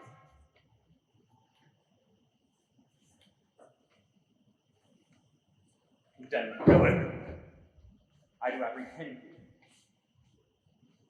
Come with me, boy, for thou must die. I must indeed, and therefore came I hither. Good, gentle youth, tempt not a desperate man, fly hence and leave me. Think upon these gone, let them affright thee. I beseech thee, you put not another sin upon thy head by urging me to fury. Oh, be gone! By heaven, I love thee better than myself, for I come hither armed against myself. Stay not, be gone, live and hereafter say, a madman's mercy bid thee run away. I do defy thy commiseration, and apprehend thee for a felon here. Wilt thou provoke me? Then have at thee, boy. Oh, Lord, they fight. I will go call at once.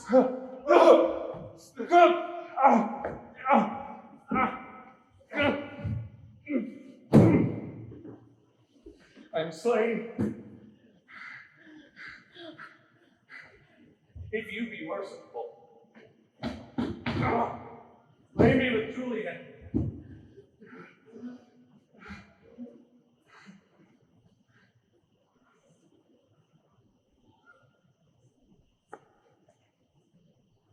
Mercutio's kinsman, noble county Paris. Ah, give me thy hand.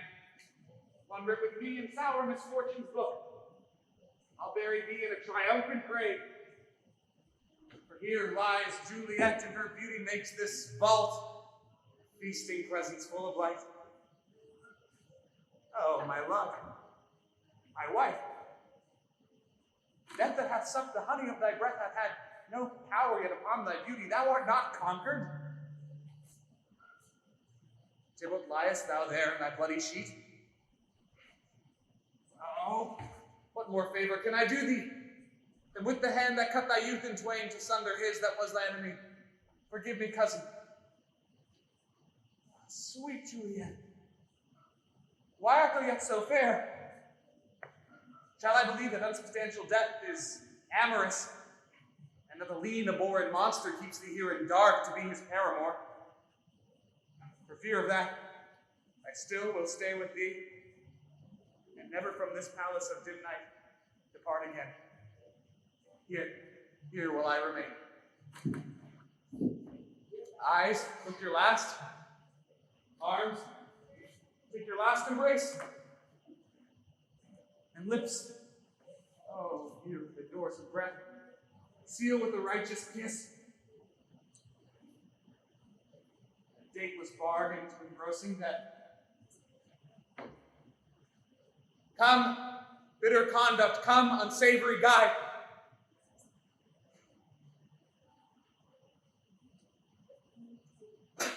Peace to my love. Oh, sure, apothecary, that drugs are quick. Thus with a kiss, I die.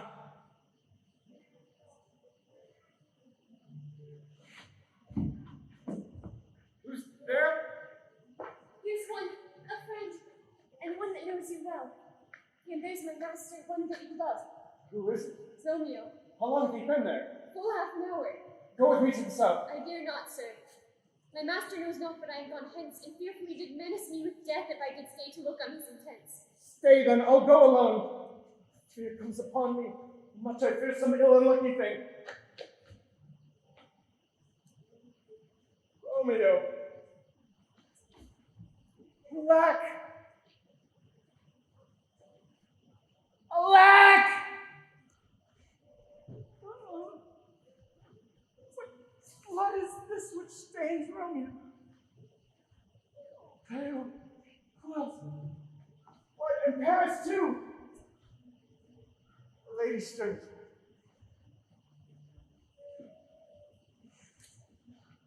Comfortable time. Where's my Lord? I do remember well where I should be, and there I am. Where's my Romeo? Hear some noise. Lady, come from that nest of death, contagion, and unnatural sleep, a power greater than we can touch it hath thwarted our entrance. Thy husband in thy bosom, there lies dead. In Paris too. Come away. Come, I'll take thee to the. I'll dispose of thee among a sisterhood of holy nuns. Stay not to question, for the watch is coming. Come, go, good Juliet. I dare no longer stay. Go, get thee hence, for I will not away.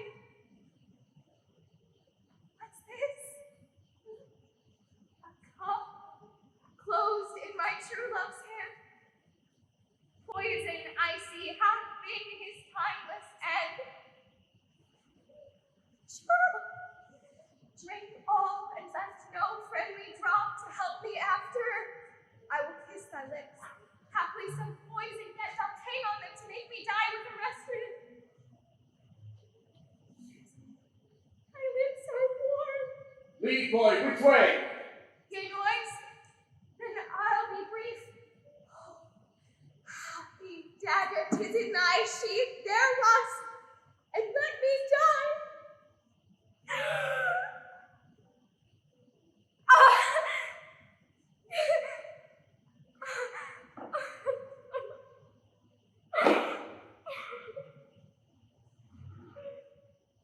This is the place. Search about the courtyard. Go tell the prince. Run to the Capulets. Raise the Montagues. See the ground whereon these woes do lie, but the true ground of all these hideous woes we cannot without circumstance describe. Here's Romeo's man. We found him in the churchyard. Hold him in safety so the prince come visit. Here's a friar that trembles, sighs, and weeps as he was coming from his churchyard. A great suspicion. Stay the friar too. What misadventure is so early up that calls our person from our morning's rest? What should it be that they so shriek abroad? All the people in the street are Romeo, some Juliet, and some Paris, and all run with open outcry for the monument. Sovereign, here lies the Prince of Paris slain, and Romeo dead, Juliet dead, killed. Search. Seek and know how this foul murder comes. Here's Friar and slaughtered Romeo's man. Say it once, what thou dost know in this. Romeo, they're dead, was married to that Juliet. I married him. And their stolen marriage day Was Tybalt's doomsday. Whose untimely death? Banished the new-made bridegroom from the city, for whom and not for Tybalt Juliet pined. You, to remove that siege of grief from her, betrothed, and would have her married perforce to County Paris. Then comes she to me, and with wild looks bid me devise some mean to rid her from the second marriage, or in my cell there would she kill herself. Then gave he her, so tutored in his art, a sleeping potion, Which so took effect. as was intended. for it wrought on her. The form of death. Meantime, he writ to Romeo that he should hither come, as this dire night. To help to take her from her borrowed grave. Being the time the potion's force should cease, But he which bore the letter, Friar John, Was stayed by accident, and yesternight returned the letter back. then all alone at the prefix hour of her waking, Came I to take her from her borrowed grave, meaning to keep her closely at myself till I conveniently could send to Romeo. But when he came, some minutes ere the time of her awakening, Here untimely lay the noble Paris and true Romeo dead. She waits. She waits, she waits. she wakes. He waits. And I entreated her come forth and bear this work of heaven with patience. But a noise did scare him for Lucian.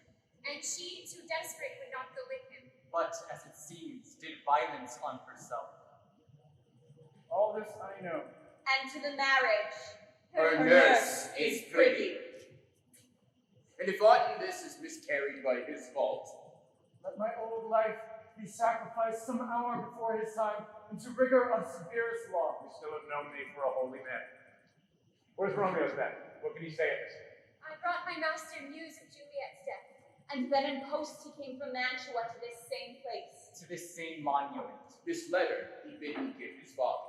and threatened him with death for winning the vault. I departed not and left him there. Give me the letter. I will look on it.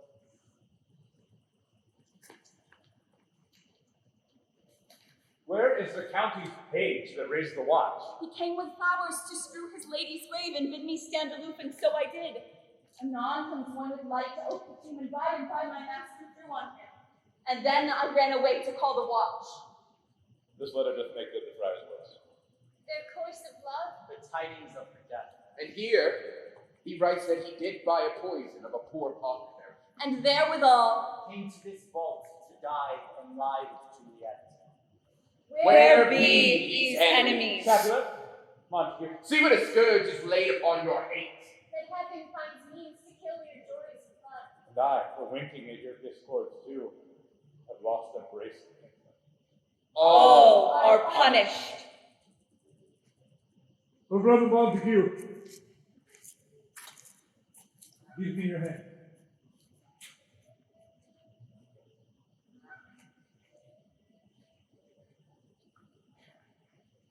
A glooming peace this morning with it brings. The sun for sorrow will not show his head. Go hence to have one talk with these statues. For never was a story of more woe than that Juliet. And her Romeo